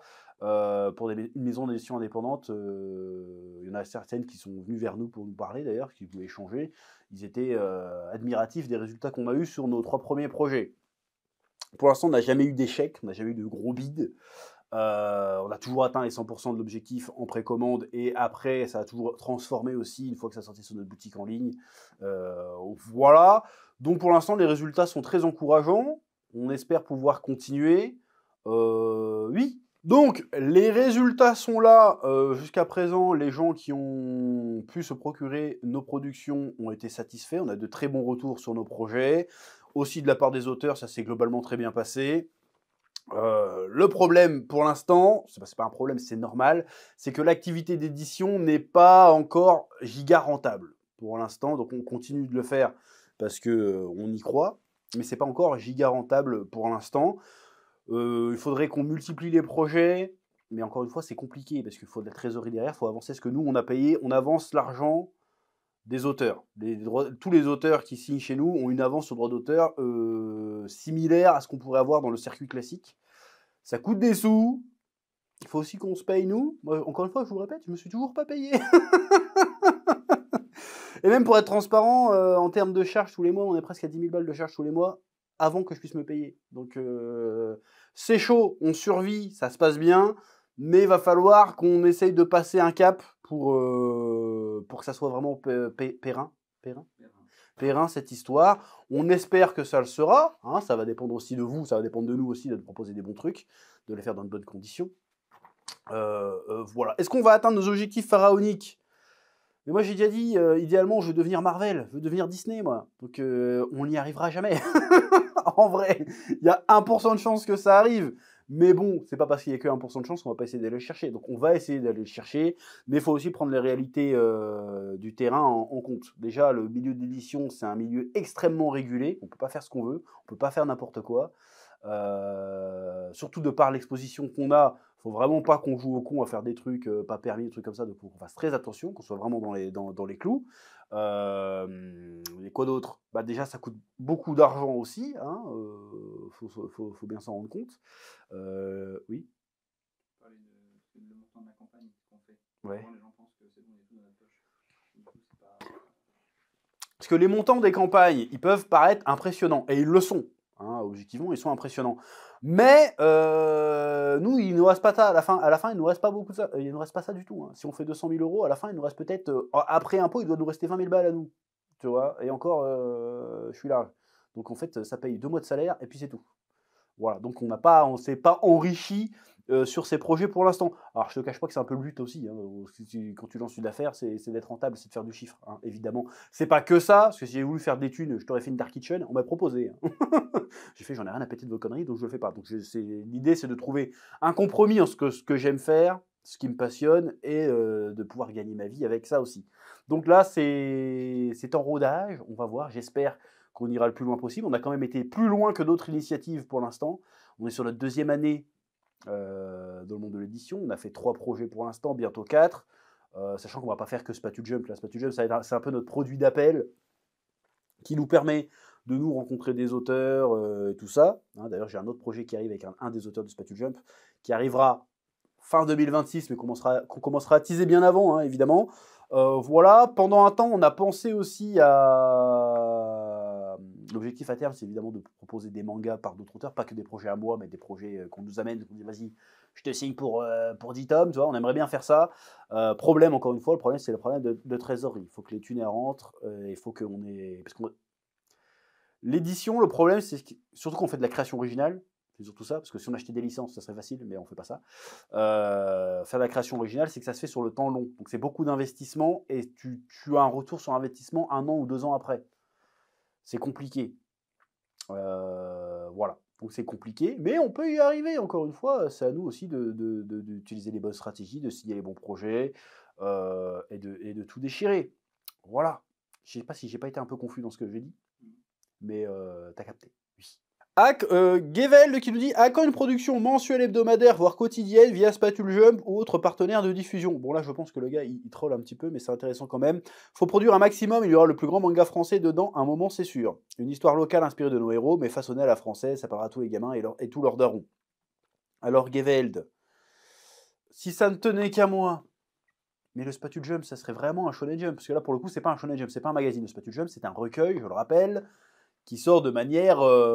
il sort, là pour l'instant on en a fait un par an pour le coup. Alors que l'objectif à la base c'est d'en faire 2-3 par an, pour l'instant on n'y est pas du tout. Pour des tas de raisons logistiques, organisationnelles et budgétaires. Putain ça fait sérieux quand je dis ça. Ça fait sérieux. Le problème est qu'un mensuel c'est pas possible. Parce que, encore une fois, ce serait possible, il faudrait que je paye pas les gens. Et moi je conçois pas de faire bosser. Je sais ce que c'est le travail de faire de la BD. J'en ai fait déjà moi-même. Je suis scénariste professionnel. Arena et plein d'autres trucs. Je sais le travail que ça représente. Je sais que c'est un métier extrêmement précaire. Donc, je refuse de faire bosser des gens gratuitement. Je n'ai jamais fait bosser qui que ce soit gratuitement sur ma chaîne. Ah, ça, je vous le dis. Alors, je sais qu'il y en a qui font voir, ouais, non, j'ai toujours payé les gens. Modestement peut-être, mais j'ai toujours payé les gens. Donc j'aime pas. Le seul moyen que ce truc-là soit viable à l'heure actuelle, c'est que je ne paye pas d'avance de droit d'auteur aux gens. Je refuse de le faire. Je trouve que c'est pas, je trouve ça pas moral de faire bosser les gens gratuitement. L'autre solution, ce serait qu'à chaque fois qu'on fait un spatule jump, on rentre 1 million, si tu veux. Demain, on rentre 1 million sur un spatule jump, et là, on t'en fait un mensuel sans problème. Et encore une fois, sur le million, il n'y a rien qui va dans nos poches. Tout va pour payer les auteurs. Parce qu'encore une fois, c'est du travail de faire de la BD, sachant que les auteurs, la plupart des auteurs qu'on signe ne sont pas des professionnels. C'est-à-dire qu'ils soit ils sont étudiants, soit ils ont un travail à côté. Donc, c'est pas évident. Mais moi, demain, on a le budget pour faire des vraies séries, pour faire un vrai spatule jump, peut-être pas hebdomadaire, faut peut-être pas déconner, mais pour faire un mensuel ou un bimensuel avec des séries plus ou moins longues à suivre, on le ferait. Si on ne le fait pas, c'est parce que les réalités économiques font que c'est pas possible. D'ailleurs, ça concerne aussi les éditeurs professionnels. Manga Isho, il va y avoir peut-être 2-3 séries dans le Manga Isho, mais le reste, c'est des one-shots. Parce que la série, c'est compliqué à produire. Parce qu'il faut de l'oseille, il faut du temps, et il faut être sûr que ce soit rentable. Mais moi, demain, on fait des campagnes, à chaque fois, on fait des scores à la Bob Lennon, ce qui n'arrivera jamais. Parce que Bob Lennon, il fait 2 millions à chaque fois, ce bâtard. Il est trop fort. Mais c'est Bob Lennon, on n'est pas digne. Si on faisait des scores comme ça, ou même ne serait-ce que 500 000 à chaque fois, mais on vous fait ça sans problème. Mais dans 2 ans, vous avez une adaptation animée à ce rythme-là. Sauf que là, pour l'instant, la réalité fait que on est un modeste petit éditeur. Donc on fait avec les moyens qu'on a, on propose ce qu'on a, ce qu'on peut. On trouve que le format Spatule Jump, c'est le mieux qu'on ait pu trouver pour l'instant. C'est un bon compromis entre la productivité, tout le monde est payé, et les gens découvrent des artistes. Pour l'instant, on ne peut pas faire mieux que ça. Pour l'instant, déjà, des initiatives du genre, hormis circuit classique, je crois qu'il n'y a pas une seule initiative qui a été aussi loin que nous pour le moment. Voilà. Que ce soit en termes de chiffres, que ce soit en termes de qualité, que ce soit en termes de nombre, de lecture, tout ça, il n'y a pas eu mieux. De longévité, il n'y a pas eu mieux. Voilà. Donc déjà, c'est déjà pas mal. Donc moi, j'aimerais bien faire de l'hebdomadaire et publier un maximum de mangas. Mais ce n'est pas possible. Voilà. Sauf si maintenant vous mettez tous à acheter les spatules jump, là, maintenant, tout de suite. Et après, on en reparle. Oui. Et plus généralement, d'ailleurs, pas que en ce qui nous concerne, mais si vous voulez vraiment voir le manga français émerger réellement et devenir un truc à part entière, c'est déjà en train de le devenir depuis quelques années, il faut en acheter, il faut le lire, le manga français, en fait, tout simplement. Pas que ce qu'on fait nous, ce que tout le monde fait. Dès qu'il y a un manga français, il faut essayer de le soutenir. Alors, voilà, moi encore une fois, c'est parce que j'ai pas le temps de tout lire, parce que ma situation est particulière, mais il faut soutenir les mangas français. Il y en a qui sont très très bien. Voilà, oui. Est-ce que à long terme, tu souhaiterais te consacrer à 100% sur le Spatule Jump, si ça tourne bien et que ça gagne en popularité? Alors, il faudrait déjà savoir que le Spatule Jump, c'est un projet parmi d'autres, c'est pas le projet de Spatule Édition. C'est-à-dire que c'est le produit d'appel, comme je le disais, c'est le produit un peu vitrine pour un peu se faire un peu la main dans le monde de l'édition. Et pour l'instant, ça se passe très bien. La vraie question, en vrai, c'est est-ce que j'aimerais me consacrer à 100% à l'édition? Or moi, je l'ai déjà dit plusieurs fois, mais je vous le redis, je suis devenu vidéaste, youtubeur, influenceur, ce terme satanique, un peu par hasard. Moi, à la base, mon but dans la life, ouais, je parle comme un connard, c'était de bosser dans le manga, c'est-à-dire d'être auteur ou éditeur. Il se trouve qu'aujourd'hui, je suis un peu les deux. Donc si demain, et je vais pas être, au bout d'un moment, je vais être trop vieux pour YouTube, faut être honnête. Si demain, je peux me consacrer 100% à l'édition et que ça marche autant que YouTube et que ça roule bien, et que nos projets fonctionnent et tout, bah oui, je serais éditeur et pas de problème. Alors ça veut pas dire que je suis en train de faire des vidéos YouTube à regret, j'aime énormément ce que je fais, et ça m'a permis de faire tout ce que j'ai fait après, mais oui, si je pouvais devenir auteur et éditeur à 100%, je le ferais. Aujourd'hui, c'est pas le cas, aujourd'hui, c'est pas nécessaire de le faire à 100%, donc pour l'instant, l'équilibre est plutôt pas mal. Voilà. Une autre question de VGCuli. Étant auteur, cherchant moyen de publier mes œuvres, as-tu pour projet, dans un court ou long terme, de déployer ta maison d'édition sur d'autres styles littéraires que la branche bande dessinée manga, comme par exemple les romans? Alors pour l'instant, c'est vraiment pas le projet. Isekai, c'est un peu le projet l'exception qui confirme la règle, parce que c'est la règle, putain l'accent de merde. L'exception qui confirme la règle, tu sais, gros breton. La règle, parce que bah, c'est mon projet, c'était un projet dans le sens facile, parce que je ne dépendais pas d'un dessinateur. Bah, y a les illustrations de Gilito, bien évidemment, mais je veux dire, dans l'absolu, même sans lui, j'aurais pu faire le bouquin, parce que je suffisait de l'écrire. Je dis pas qu'écrire un livre, c'est plus facile. Je veux dire que il y a moins d'intermédiaires. Donc je vais finir l'histoire d'Isekaira, et après, je pense pas que pour l'instant, on va se concentrer sur du light novel ou du roman. Pourquoi? Alors, c'est pas que j'aime pas les romans, c'est pas que j'aime pas les light novels, c'est que pour l'instant, pour l'édition, on n'est que deux. Il n'y a que moi et Steven, qui est actuellement derrière la caméra, qui vérifie qu'il n'y a pas trop de conneries. On a déjà du mal à lire tous les projets BD pour sectionner dans le Spatu Jump. Alors, s'il y a du roman en plus. Parce qu'un projet manga, pas ouf, tu le vois tout de suite. Parce que le dessin est pas ouf. Donc, tu peux faire, on passe à autre chose. Mais un roman, comment tu fais? T'es obligé de lire au moins 20, 30 pages avant de te dire, c'est de la merde. Ou, banger, tu vois. Et on n'a pas le temps. Si un jour on devient une grosse maison d'édition et qu'on a des éditeurs vraiment avec nous qui sélectionnent des projets, ok, pourquoi pas. Mais là, pour l'instant, non. Pour l'instant, on va se concentrer sur tout ce qui est BD, manga ou des livres autres. Genre, je vais faire un livre sur le manga de telle époque. Pourquoi pas, à la limite, mais pour l'instant, c'est pas du tout notre priorité.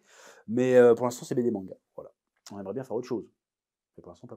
Mais encore une fois, si vous voulez qu'on fasse autre chose, il faut soutenir le truc. Il faut acheter, il faut consommer, il faut aimer. Si vous aimez, évidemment, vous ne forcez pas à acheter juste pour dire, voilà.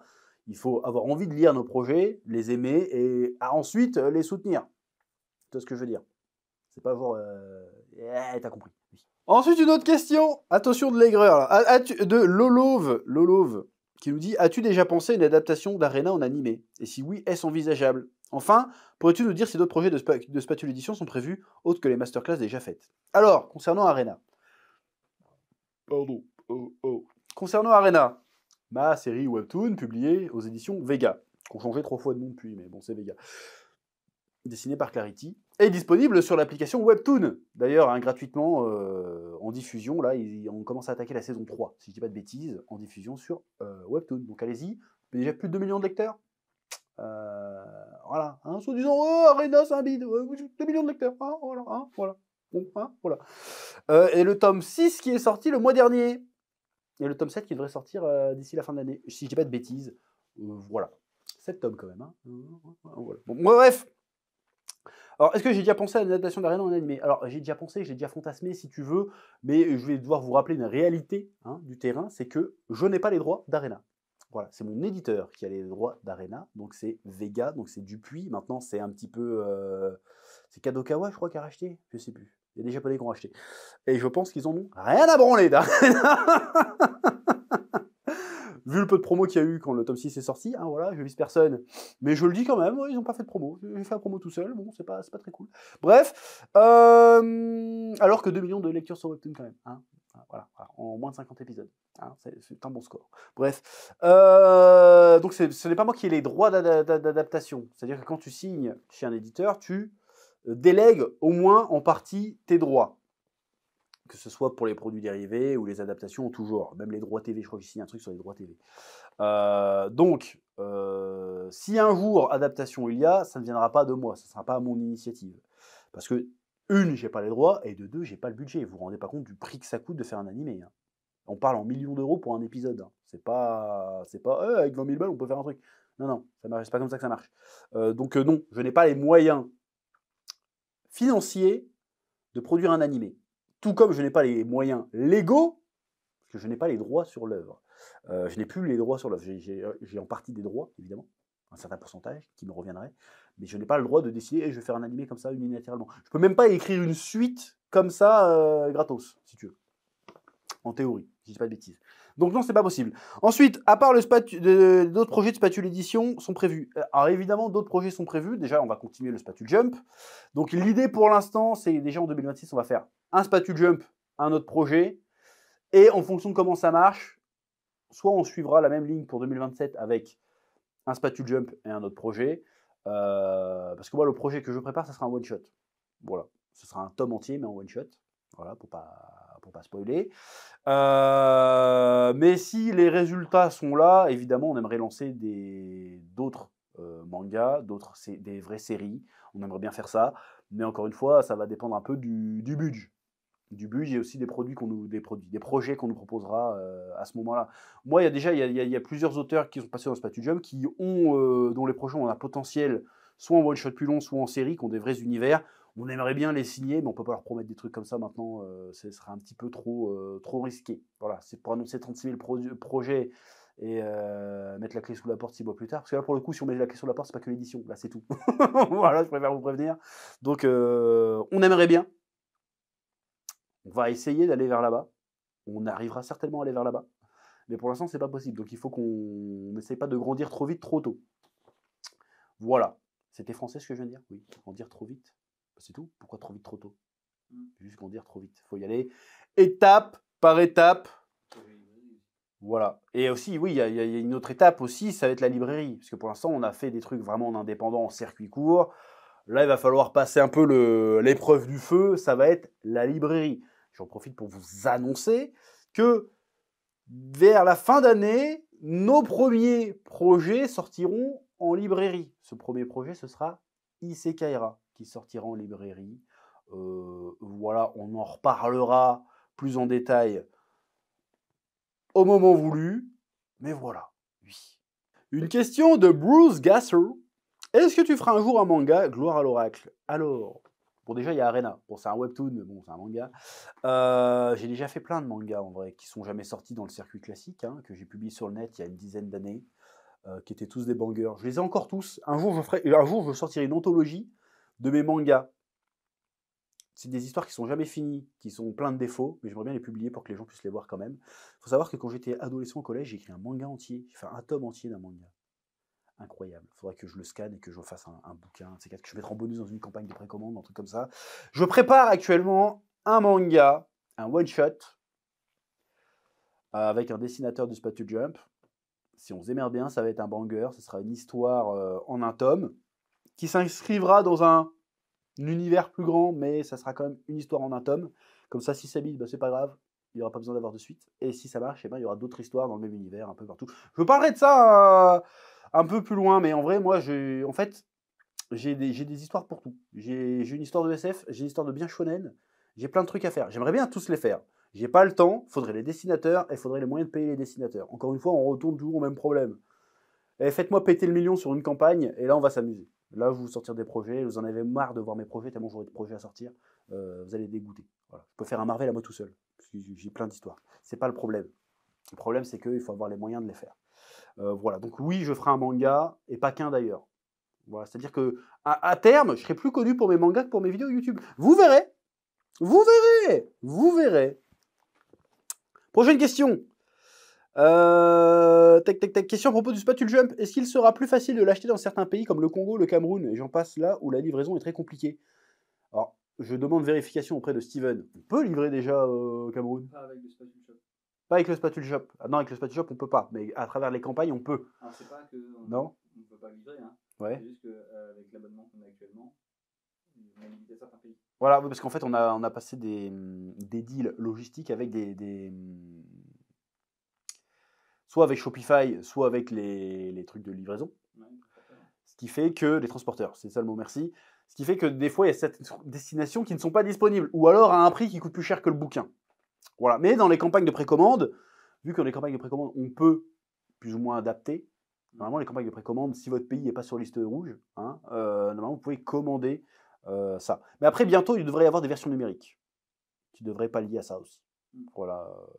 Le Spatu Jump, Isekai'ra est déjà disponible en version numérique, mais le Spatu Jump devrait débarquer en version numérique incessamment sous peu. On communiquera quand ce sera le cas. Pour l'instant, c'est pas fait, mais ça va être dans le circuit. Ça va pas être un PDF. C'est un vrai e-book bien propre, professionnel et tout, qui devrait arriver, qui serait disponible sur toutes les plateformes où il y a du livre, du Kobo, du Amazon, tout ça qui devrait sortir dans les prochains mois. De toute façon, on communiquera dessus quand ce sera le cas. Voilà, ce qui permet aussi de ceux qui ne peuvent pas se faire livrer, ils pourront quand même découvrir nos projets via ce moyen, ce vecteur, ce média, t'as compris. Et une dernière question de Dardo1310. Salut, comment s'est passée la campagne du Spatule Jump? Bon, ça, on en a parlé, elle s'est très bien passée. Encore une fois, même si elle aurait pu mieux se passer, je pense, mais que ça vient plutôt de nous. Ce qu'on n'a pas... Il faut encore qu'on ait des skills de communication. Alors, vous l'avez certainement remarqué au cours de cette vidéo, je ne suis pas un très bon communicant, parce que justement, je suis pas... C'est vrai, j'allais encore dire que c'est un truc de faux cul, la communication. Mais non, c'est important. Mais j'ai du mal à convaincre le plus grand nombre avec le ton que je prends. Il faudrait qu'on mette Steven à ma place. Steven, il passe mieux. Parce qu'il est blanc. Voilà. Alors que moi, tout de suite, je suis basané, ça fait un peu escroc. Non, mais faut le dire. C'est de l'humour. C'est bon, on peut rigoler dans la vie ou pas? Bref. Est-ce que vous êtes satisfait des ventes du magazine? Alors, ce n'est pas un magazine, encore une fois, on n'a jamais employé une seule fois le magazine. Si, pour dire inspiré du magazine. Peut-être qu'on a dit ça. Mais ce n'est pas, ou sur le modèle du magazine, mais ce n'est pas un magazine, c'est un recueil. C'est très différent, parce qu'un magazine, il y a côté périodique. Nous, on est plutôt dans le beau livre quand même, parce que la qualité d'impression, d'ailleurs, il y a des imprimeurs qui ont dit comment putain, la qualité est ouf. On a une très bonne qualité d'impression. C'est pour ça que le truc, il coûte un peu des ronds, parce qu'on ne se fout pas de votre gueule en termes d'édition. Hein. On fait un truc propre. Voilà. Les retours ont été positifs, les retours ont été très très positifs. D'ailleurs, je remercie tous les vidéastes ou les influenceurs sur Instagram, tout ça, qui ont fait des très bonnes critiques du Spatule Jump, en portant aussi des critiques positives, hein, attention. Merci beaucoup. Hein. N'hésitez pas d'ailleurs à vous-même publier vos critiques, nous faire vos retours. Voilà, vous nous envoyez un mail ou vous juste nous taguez sur les réseaux sociaux et puis vous nous envoyez une petite story avec votre avis, on repartagera sans problème. Voilà, donc les retours sont très bons, les auteurs aussi sont très contents des retours. Tout va bien. Quid de l'avenir de ce projet? Bah, l'avenir, c'est de continuer. Tant qu'on a des projets qu'on estime suffisamment bons, qui méritent vraiment d'être publiés chez nous, et ben, nous, on aimerait bien devenir une référence. Hein, ça serait cool que le but, en fait, avec le Spatule Jump, c'est que, vas-y, t'es un jeune auteur, t'es passé par le Spatule Jump. Si après, tu vas aller voir un éditeur, tu vas aller voir Glénat, tu sais, hey, j'ai fait le Spatule Jump. Hop, tu leur envoies ça, ce que tu as fait. Déjà, ça va être une carte de visite. Ça va être un peu stylé de dire, ah putain, j'ai été dans le... Ah, t'as été dans le Spatule Jump, on va peut-être le regarder. Voilà. Parce que jusqu'à présent, pour ceux qui ont lu les deux, on s'est pas foutu de votre gueule en termes de talent. On a quand même pris des gars et des filles très très carrés. D'ailleurs, on a respecté la parité. Je sais pas si vous avez vu. Hein. On n'a pas fait exprès, mais à chaque fois, il y a 50-50. Enfin, ils sont 5, mais t'as compris. donc voilà. Donc là, notre projet, c'est de continuer à en faire au moins un par an. Et de trouver... On aimerait bien essayer d'en faire des thématiques. Mais bon, le problème, c'est qu'il y a encore une fois, il y a un problème avec le... Il faut trouver un moyen de pallier au problème. C'est-à-dire que si on veut faire un spécial horreur, il faut qu'on annonce direct, hey, on cherche des projets horreur. Ce qui va réduire déjà le nombre de projets qu'on va recevoir. Parce que tout le monde n'a pas envie d'écrire des histoires d'horreur. Si on veut faire un spécial romance, déjà personne ne va l'acheter. Déjà. Mais si on fait un spécial romance, il faut déjà que des auteurs aient envie d'acheter, de produire de la romance. Alors que quand on est généraliste, et ben en fait, on peut prendre n'importe quel projet qui nous vient. Si le projet nous plaît, on trouve qu'il a un intérêt, et ben on peut le mettre. Donc on aimerait bien faire des petits hors-série de temps en temps. Encore une fois, c'est une question de trouver des auteurs susceptibles de vouloir produire ce genre de contenu. Il faudrait aussi avoir la logistique de faire tout ça et avoir les moyens financiers. Parce qu'encore une fois, si on fait un numéro avec, je sais pas, 4 ou 5 histoires, il faut qu'on les paye, ces histoires. Encore une fois. Et j'ai vraiment pas envie de commencer à dire hey, vas-y, viens, on vous paye vos avances après, tu vois. J'aime pas faire ça. Je préfère payer d'avance comme ça. Parce que imagine un mec qui est pas content. Eh, moi, j'ai toujours pas été payé. Il fait un truc sur Twitter, c'est bon, on peut fermer boutique, hein, déjà. Hein, déjà, quand on nous a accusé de faire de l'IA, c'est bon.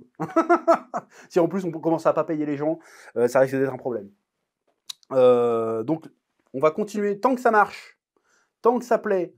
Et la prochaine étape du Spatule Jump aussi, j'en ai pas parlé, mais il faut aujourd'hui, la prochaine étape, c'est la librairie aussi.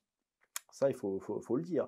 Le Spatule Jump est amené à sortir en librairie. Alors, pas sur ce format-là, parce que ce format-là, pour être transparent, en librairie, c'est compliqué. Les libraires nous l'ont dit, hein, on a un peu sondé autour de nous. C'est un format compliqué à vendre comme ça. Mais pourquoi pas le ressortir en version A5, par exemple. C'est à l'étude actuellement, mais on va tout faire pour sortir le Spatule Jump en librairie aussi, qui va faire une deuxième vie au bouquin. C'est-à-dire que là, les auteurs, c'est pas juste une première publication sur Internet, ça sera une première publication tout court Une première ou pas première d'ailleurs, hein. On a des auteurs aussi qui ont déjà été publiés ailleurs, hein, d'ailleurs, mais ça peut être vraiment une prépublication, une mise en avant aussi dans les librairies. Et ça déjà c'est une plus-value énorme qui arrivera. C'est une plus-value parce qu'il y a des gens qui ne veulent pas acheter sur Internet, encore aujourd'hui, hein. Il y a des gens qui sont réticents, moi ça acheter sur Internet, tu nul, il faut faire un compte et tout. Alors que si en librairie, tu as juste à te pointer chez ton libraire ou même commander sur Amazon, hein, c'est pas ce qu'il y a de mieux, allez chez votre libraire. Mais tu peux faire ça aussi, ça va permettre d'ouvrir un petit peu et aussi de sortir un peu de la communauté chez Fotaku.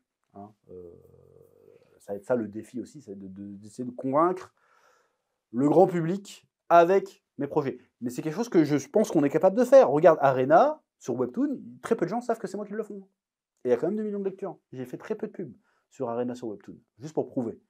Voilà. Bref. Je crois que c'est à peu près tout concernant les questions autour de l'édition. Est-ce qu'il y a des thèmes qu'on n'a pas abordés encore? Peut-être qu'on pourrait rajouter, même si c'est pas en question, sur les prochains projets. Dans le prochain projet, il y a l'illustration numérique à vie. Oui. Il y a Dusty Cosmos qu'on a parlé, même si sans dire Dusty Cosmos. Il y aura peut-être, on peut dire qu'il y a le live de fin de Sekaiara qui va arriver. Tu sors quand la vidéo là? Ouais, on va peut-être faire un post. Hein, voilà. parce qu'en vrai. Non, n'importe quoi.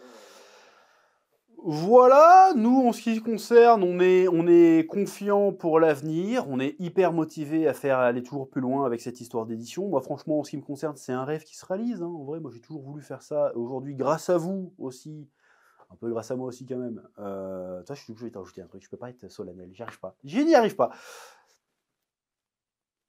Qu'est-ce que je suis en train de dire? Oui, donc aujourd'hui, on peut toucher ce rêve du doigt, j'ai envie de te dire. On a pu offrir à des auteurs leur première publication, ils sont très contents de la recevoir chez eux et tout. On commence à faire des goodies pas trop dégueux, on commence à bien bosser avec les imprimeurs, on commence même à bien commencer à mettre un pied dans le monde de la distribution aussi. Donc on apprend un peu notre métier. Et c'est kiffant, voilà, on fait des expériences, des trucs que le moi de 12 ans, il fantasmait de faire. Aujourd'hui, on commence à les faire. On espère que ça va aller plus loin, que ça va marcher encore plus. On espère faire un jour des séries, faire plein de trucs. Tout ça ne sera possible que si on produit de la qualité et si vous êtes prêts derrière à nous suivre sur nos projets. Hein. Je crois que je dois être le premier youtubeur français à faire ce genre de truc. Voilà. À sortir un peu du cadre review et commencer à produire, à faire quelque chose. Parce qu'on me dit, ouais, tu promets pas un peu le manga français. On a versé combien de droits d'auteur cette année, monsieur Steven? Pas loin de 100 000 balles. Ouais, quasiment, ouais. Moi, j'ai donné 100 000 euros. Bon, c'est vous qui l'avez donné, en vrai, mais voilà, on a fait gagner 100 000 euros à des mangakas français en tout. C'est quand même pas mal. Voilà, donc, j'espère que cette partie vous aura bien intéressé. Continuez à soutenir Spatule Édition. Nous, on va continuer à faire tout ce qu'on peut pour produire des projets de qualité, engageants et stylés. Mais par contre, ayez des attentes réalistes. C'est-à-dire que nous, on adorait vous sortir des animés de fou et tout, avec avant-première Grand Rex, machin, des jeux vidéo, des machins. On n'en est pas là. Pourquoi? Parce que moi, je ne suis pas Inoxtag, je ne suis pas Squeezie, je ne suis pas Bob Lennon. Voilà. J'aimerais bien, hein. Mais voilà. Donc, on fait des choses à notre échelle, petit à petit. Voilà. Après, là, cette vidéo a peut-être faire 100 000 vues.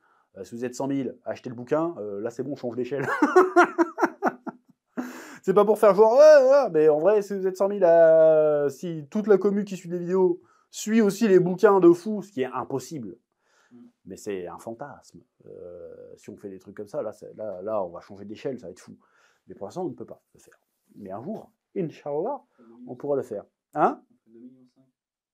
2,5 millions. C'est beau, 2,5 millions. Ce serait beau. Hein. Là, tu peux faire... je te sors 10 mangas, là. Là, 10 mangas signés, là, pour la rentrée, tu as 10 mangas qui sortent en librairie, on fait des dingueries, là. Là, on fait un parc d'attractions, là. On fait un gigastand à la Japan Expo, on est des fous, nous. Bref, nous allons passer à la dernière partie de cette FAQ. Je vous rappelle aussi quand même que tous les liens sont dans la description. Hein. Isekaiara tome 2 et tome 1 remasterisé, c'est dans la description. Le Spatule Shop, c'est dans la description. Voilà, oui. Hop, et maintenant on va terminer cette FAQ qui va être longue, sa mère. Mais bon, c'est 12 ans quand même, il faut dire les termes. Là, c'est un peu les questions qui concernent un peu YouTube et les questions un petit peu en vrac. Timothée Ducroc qui nous dit: à quand une berce écologie où tu racontes ta perception de chaque arc de cette masterclass? Bon, après, il y a eu beaucoup de questions sur tous les hologies. Alors, je vais essayer de répondre à ça. Berce écologie, pour l'instant, je m'y suis pas attaqué. Parce que, encore une fois, les hologies, pourquoi j'ai créé ce format? Bon, déjà, je ne l'ai pas créé parce qu'en fait, j'ai vu, je parlais d'un youtubeur plus tôt, Totally Not Mark, qui fait ça, en fait. Alors, j'aime pas spécialement son format, mais je trouve ça intelligent en termes de stratégie YouTube. C'était plutôt intelligent, c'est-à-dire qu'il va prendre une licence plus ou moins. Il fait que des trucs connus d'ailleurs. Personne lui reproche de ne pas faire des trucs pas connus d'ailleurs. Il va prendre, je sais pas, Full Metal Alchemist. Et il va faire, vas-y, cette vidéo, c'est du tome 1 à 5, du 5 à 10, voilà. Et bon, par contre, ce que j'aime pas dans son format, c'est pas pour critiquer, il y en a qui aiment bien, il n'y a pas de problème. C'est que lui, il est vraiment, il raconte, et après il commente, c'est vraiment du scène à scène. Ça, j'aime pas trop, le scène à scène. J'en ai un peu fait dans certaines vidéos, mais parce que ça s'y prêtait bien, mais faire ça tout le temps, c'est pour ça qu'il fait des vidéos de 3 heures, forcément. Si je te dis, là, Goku, il a dit Kamehameha, et là, il a esquivé, et là, oh, Vegeta fait ceci. Là, c'est sûr que ta vidéo elle dure 4 heures, c'est sûr. Donc, moi, j'aime pas ça. Mais le côté, aller arc par arc, c'est pas mal, parce que comme ça permet de faire un menu manga, mais en beaucoup plus complet. Déjà, ça permet de faire plus de contenu, mais c'est vraiment beaucoup plus complet. Tu peux vraiment parler étape par étape de l'évolution d'une œuvre, d'un propos, du dessin, d'une mise en scène. Tu peux vraiment voir une évolution qui est intéressante. Et faire du contenu intéressant aussi. Donc, pourquoi je n'ai pas fait Bercécologie? Parce que c'est, mine de rien, c'est un format qui est assez exigeant en termes de temps, en termes d'engagement dedans. Et je ne suis pas sûr que Berserk, ça fonctionne.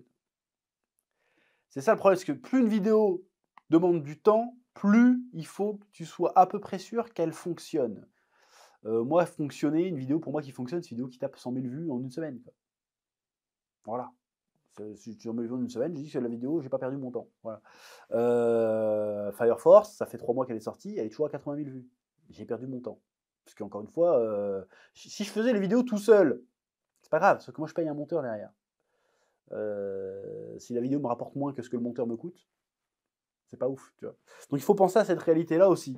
Donc si demain vous me dites Bercécologie, ça va cartonner de fou, pourquoi pas? De toute façon, on va faire d'autres ologies. Hein. On va pas faire que Naruto, One Piece et Dragon Ball, parce qu'au bout d'un moment, moi aussi, j'adore parler de Dragon Ball, Naruto et de One Piece. J'ai envie de parler d'autres choses un peu aussi de temps en temps. Donc la question, c'est quelle autre ologie je pourrais bien faire? Saint Seiya ologie? Saint Seiya, j'ai un doute, encore une fois, que ça puisse marcher. En fait, il faut prendre une réalité aussi aujourd'hui, c'est qu'il faut se poser la question de qui est le public? Qui êtes-vous, public? Qui es-tu, public? Qui es-tu?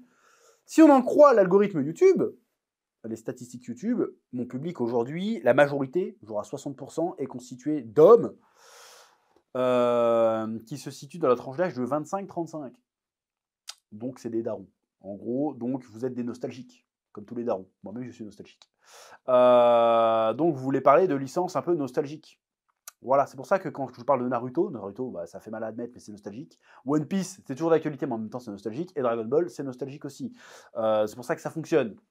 J'imagine, en partie pour ça. Aussi parce que je fais des vidéos masterclass, attention. Voilà. Donc, il faudrait trouver des licences nostalgiques. Et il y en a plein qui me disent, fais des Kingdomologies.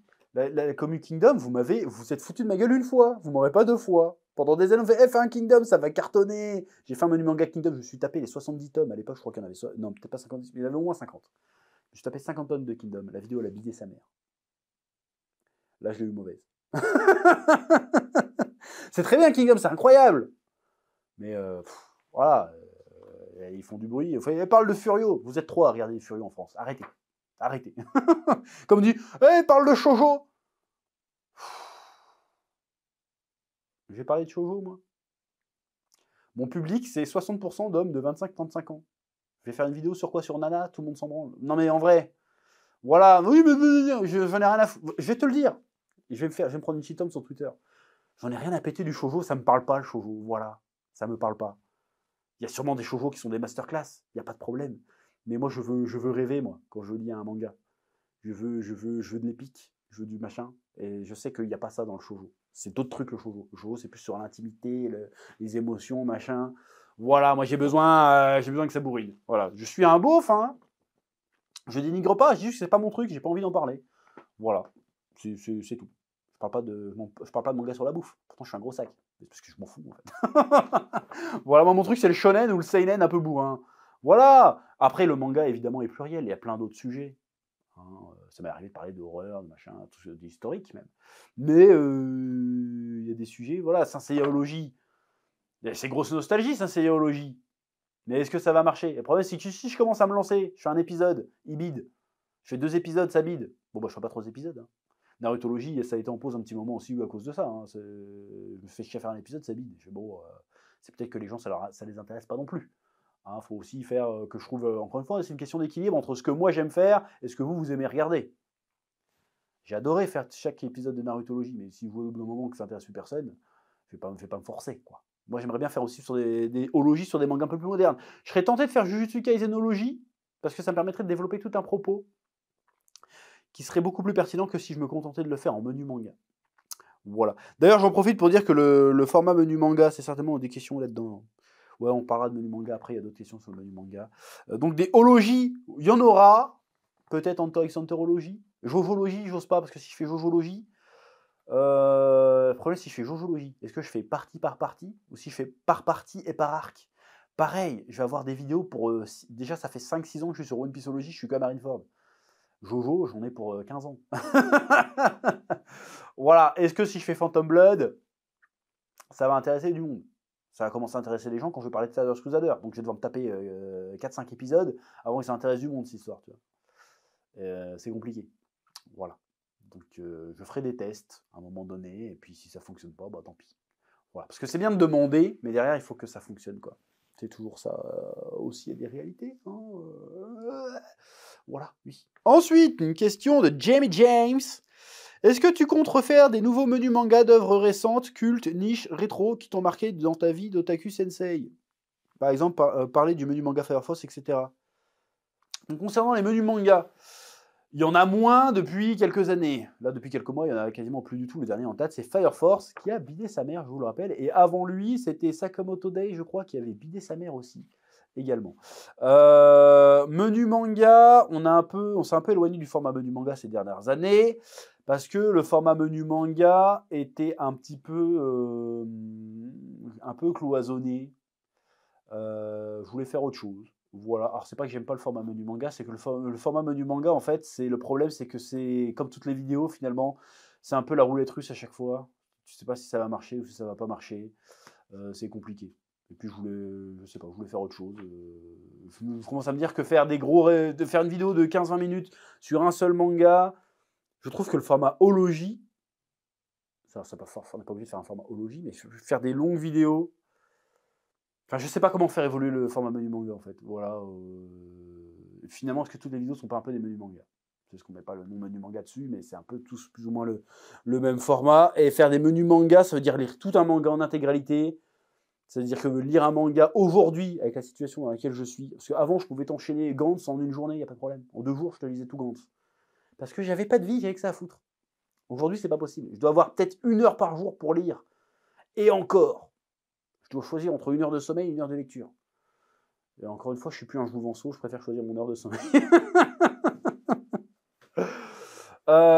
Donc le menu manga, c'est trop demandant pour en faire souvent, sachant que même quand j'en fais souvent, il y a sur un menu manga sur 4 qui fonctionne, en vrai. Parce qu'il faut trouver des sujets sur lesquels parler.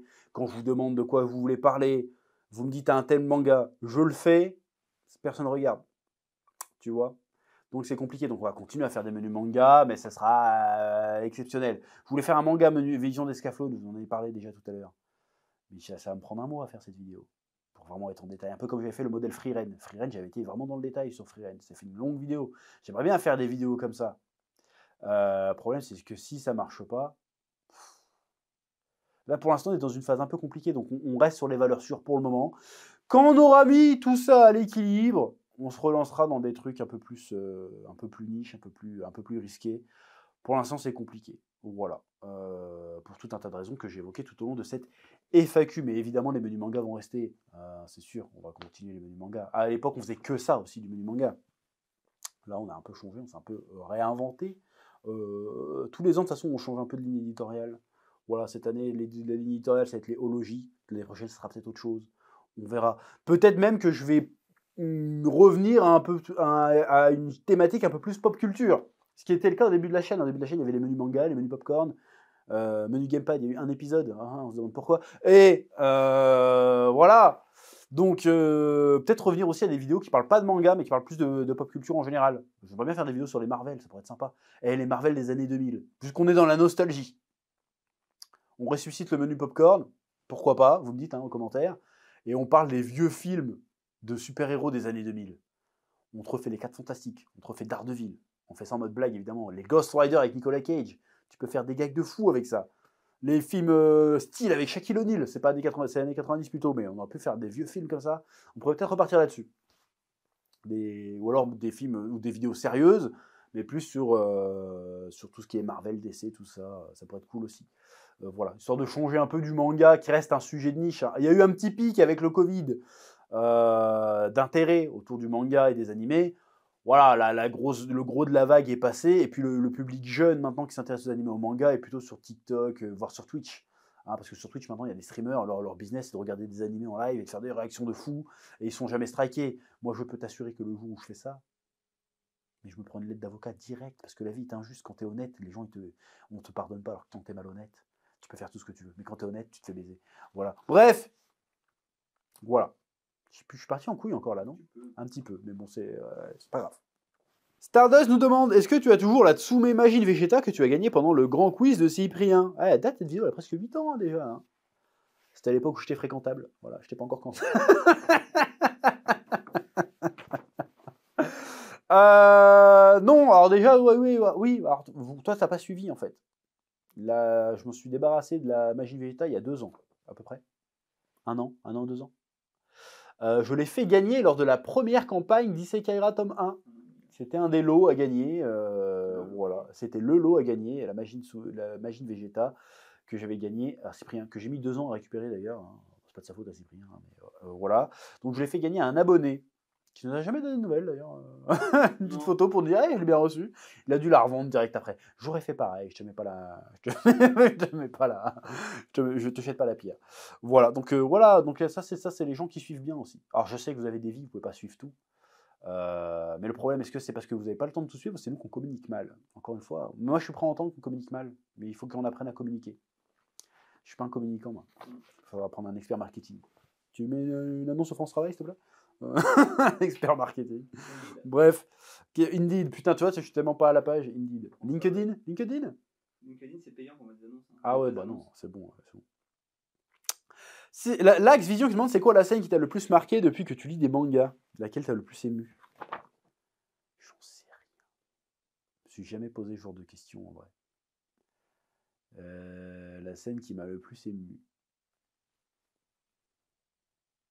Oui. C'est cette scène dans Isekai'ra volume 2. Oui. Incroyable cette scène. Incroyable. Pour ça, mais faut le lire pour le voir. Pour ça, le lien est dans la description. Ouh. Ensuite, nous avons Darlene Dragny qui dit: est-ce que tu comptes faire une rétrospective SNK ou alors as-tu déjà pensé à l'après Chef Otaku? Alors, rétrospective SNK, on en reparlera très certainement. C'est assez récent. Je me demande si la hype n'est pas un peu passée. Encore une fois, SNK, il y a plein de trucs à dire, mais si c'est pour bider. Parce que là, tu commences à parler des SNK, tu fais des vidéos de 20-40 minutes facile par arc. Tu vois. Le problème, c'est si c'est pour bider sa mère, c'est un peu compliqué. Si tu vois ce que je veux dire. Encore une fois, hein, ça me fait du contenu pour 2-3 ans, hein, facile. Mais est-ce que ça vaut bien le coup? C'est un risque qu'il faudrait prendre. Encore une fois, il faudrait tenter l'expérience pour voir. Après, vous me dites si ça vous intéresse réellement, quoi. Parce que dire ouais, ça m'intéresse, puis au final pas cliquer dessus. Tu vois, c'est ça aussi, quoi. C'est ça le risque. Et est-ce que c'est suffisamment nostalgique? Je ne sais pas. Et est-ce que j'ai déjà pensé à l'après Chef Otaku? Alors, je l'ai déjà évoqué. Oui, est-ce qu'il y aura un après Chef Otaku? J'y déjà pensé. J'aimerais bien me focaliser. J'aimerais bien rester dans le domaine du manga, de l'édition et de la création. Rester toujours indépendant. Ça me ferait chier de retomber dans le salariat, en vrai. De tomber dans le salariat. Ouais, voilà, parce que j'ai jamais été salarié, c'est vrai. J'ai cette chance de n'avoir jamais connu le salariat. Ça me ferait chier de retomber dans le salariat. Après, c'est un salariat dans le domaine qui m'intéresse, pourquoi pas. Après, il faut prendre la réalité. Si demain tout s'arrête, il y a des réalités aussi à prendre. J'ai 3 gosses à nourrir. Donc, ma femme trouvera un travail. Voilà. Non, mais il y a la CAF. Grande tradition familiale.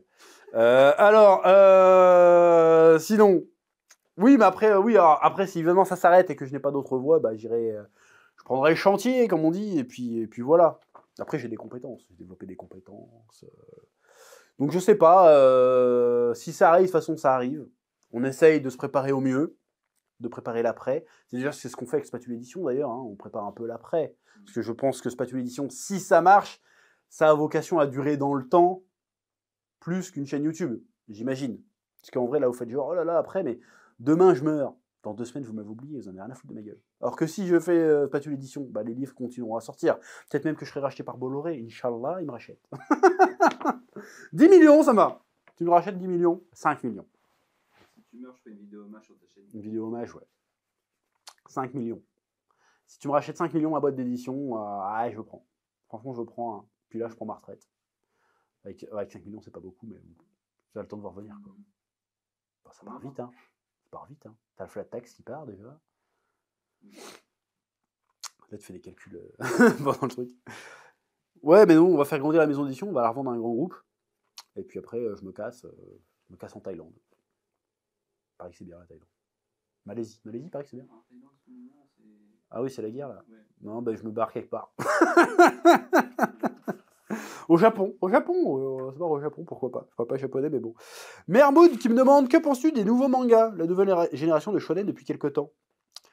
Alors j'aime bien, c'est une autre approche un petit peu, c'est-à-dire on sort un peu du cadre Neketsu-esque classique, j'ai envie de te dire. On sort un peu du cadre Naruto, One Piece, My Hero Academia. On a soit un penchant il y a 2 virages. Soit il y a un virage un peu sombre avec Kagurabaki et Gachiakuta, par exemple. C'est le héros qui veut se venger, plutôt que le héros qui a un rêve à accomplir, qui croit en lui. C'est plutôt des héros animés par le fait de détruire un système inégalitaire, injuste, qui est intéressant. Soit c'est des trucs qui n'ont rien à voir. On n'est plus vraiment dans le délire shonen fantastique classique. On part plus dans des trucs un peu tranche de vie, un peu... je sais pas comment le décrire. T'as Sakamoto Days, par exemple, c'est plus du tout du shonen neketsu-esque, tu vois, c'est un autre délire. C'est un petit peu, il y a un côté neketsu-esque, mais c'est un autre délire. Tu vois, Dan Dadan, rien à voir non plus, tu vois, c'est un tout autre délire. Ce qui, d'ailleurs, peut-être explique un peu le déclin un petit peu du genre. Parce que là, il reste que One Piece qui porte le truc, et les autres projets du Jump, ils disparaissent assez vite. On a eu Kaiju numéro 8 qui est déjà fini, tu vois. C'est comme Days qui a bientôt terminé aussi. Donc on est parti sur une autre ère. On essaye de renouveler, mais on n'a pas encore trouvé la formule pour faire un nouveau Naruto, un nouveau One Piece, un nouveau My Hero Academia. Tu vois. On n'a pas trouvé la formule encore. Mais on va certainement la trouver.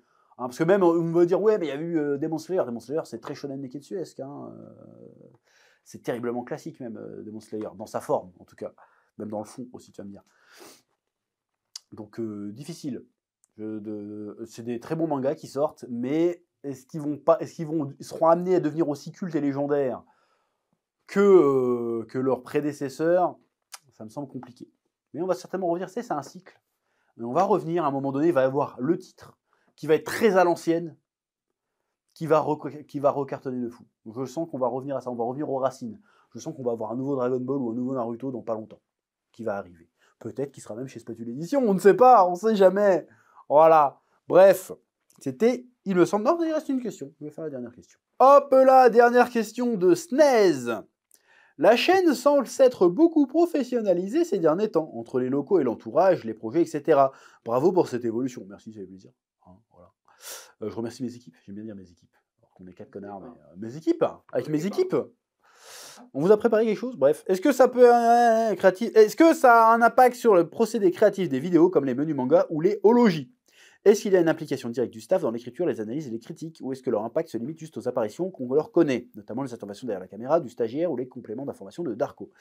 Alors, effectivement, le fait de s'être un peu plus professionnalisé, au hasard d'avoir des vrais horaires, permet d'être plus productif, d'être plus efficace. Le fait d'avoir plusieurs monteurs à temps plein permet de faire des montages plus qualitatifs et plus précis, parce qu'en fait le problème avant c'est que je sais faire des montages qualitatifs et précis, le problème c'est que je dois gérer plusieurs pôles, je vais gérer l'écriture, le tournage, le montage, la miniature, les OP, tout ça je vais faire, donc vous ne pouvez pas me mettre à 100% sur chaque côté. Aujourd'hui, quand je me mets à l'écriture, je peux mettre 100% à l'écriture parce que je sais que le côté derrière sera géré. À 90%, je peux mettre à l'écriture, on va dire. L'ajout de Darkoz à l'équipe a été un très bon move de notre part, je trouve, parce qu'il avait le profil idéal. Il est fan de manga, il est jeune et dynamique. Il connaît déjà le monde des réseaux sociaux parce qu'il a déjà sa propre chaîne. Il est aussi auteur lui-même de Dragon Ball Kakumei et de Naruto Shometsu, ce manga draft. Donc il m'aide pas mal à l'écriture. Alors ça veut dire quoi, il m'aide à l'écriture? Par exemple, pour faire un Narutologie, parce que là c'est vraiment son domaine d'expertise Naruto, et ben il peut me faire des résumés du lore, par exemple, assez rapides. Voilà, ici, bah alors là, ça se passe à telle période, ça se passe ça, dans l'univers, il y a ça. Là, on peut expliquer un truc. Voilà, donc il arrive vraiment en complément. Il me fait un squelette de la vidéo. Et puis moi, d'ailleurs, je prends les infos qui m'intéressent et je réécris la vidéo derrière. C'est un peu pareil pour les Dragon Ball aussi. Là, on a fait le dernier en date, c'est sur Majin Buu. Et ben, il m'a compilé toutes les infos sur Majin Buu, des anecdotes, des petits trucs, des petits trivia. Moi, j'ai repris ça. Et je fais, ah, bah, ça va me servir dans ma vidéo, ça. Je pioche un petit peu. Alors, il n'intervient jamais dans l'écriture finale, parce qu'encore une fois, il faut que ça soit mon avis. Et évidemment, l'analyse de Darko ne va pas être mon analyse. Et la mienne est mieux, évidemment. Je plaisante. Donc du coup, c'est un peu un jeu de ping-pong. Il compile les informations. Je prends les informations compilées en lisant le manga évidemment à côté. Hein. J'écris ma vidéo, je lui passe la vidéo, il fait peut-être qu'on pourrait rajouter ça ou ça ou ça. Je dis non. Et puis, non, c'est pas vrai. On en discute et puis voilà. Donc ça, c'est une vraie aide à l'écriture, évidemment. Puis c'est aussi une aide, non, ce que vous avez vu aussi, parce qu'il y a eu des questions là-dessus, mais on ne l'a pas noté, mais il y a une question sur le compte Insta depuis une semaine ou deux. On publie aussi des posts news. C'est-à-dire, ouais, Superman a fait tant au box-office, machin, ou des petites news intéressantes, il y a un nouveau trailer qui est sorti.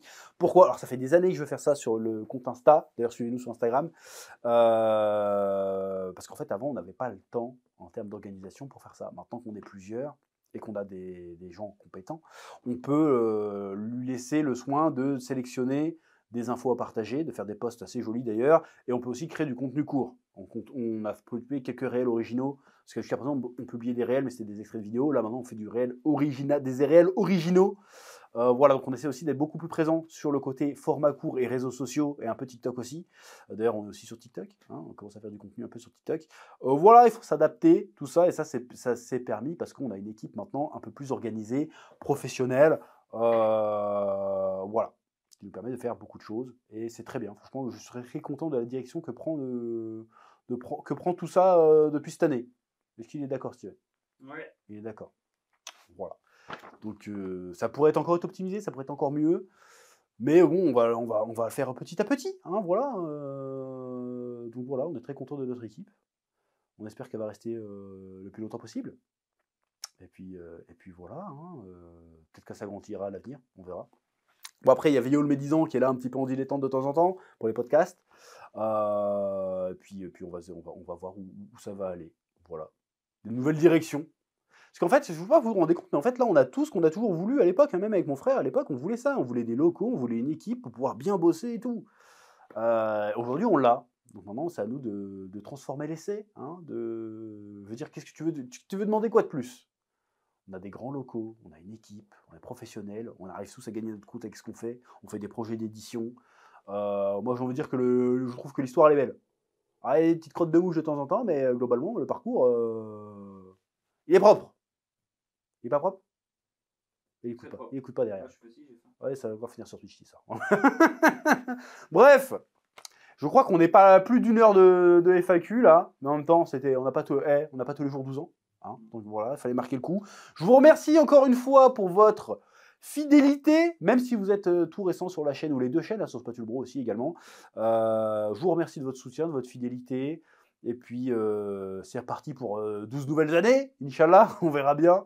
Voilà. Il nous reste encore une bonne moitié d'année à finir ensemble, et puis on fera un petit bilan l'année prochaine, hein, pour dire pour les 13 ans, bon alors qu'est-ce qui s'est passé depuis, la chaîne s'arrête, voilà ou pas. Bref, merci beaucoup, que la passion vous guide, et bonnes vacances. C'est-à-dire, j'en profite pour vous dire, j'aurais dû le dire en début de vidéo, durant le mois d'août, on sera un petit peu en semi-pause. Pourquoi? Parce que déjà, moi, je dois finir d'écrire Isekai'Ra 2, comme si j'avais déjà commencé, mais on va finir d'écrire Isekai'Ra 2, et on va aussi préparer les vidéos pour la rentrée. Donc au mois d'août, il y aura peut-être une ou deux vidéos, et ce sera de la compilation du best-of, hein, pour garder la chaîne un petit peu active. Donc vous étonnez pas si vous voyez une compilation Dragon Ballologie, une compilation One Pieceologie. C'est normal, c'est les vacances, c'est ce qu'on fait depuis des années d'ailleurs pendant nos vacances, que ce soit en période de Noël ou en période estivale. Voilà, de toute façon il y aura toujours des rageux, mais tant pis. Encore une fois, merci pour ces 12 années incroyables, incroyablement incroyables, et espérons que les 12 prochaines soient au moins aussi palpitantes. Que la passion vous guide, oui.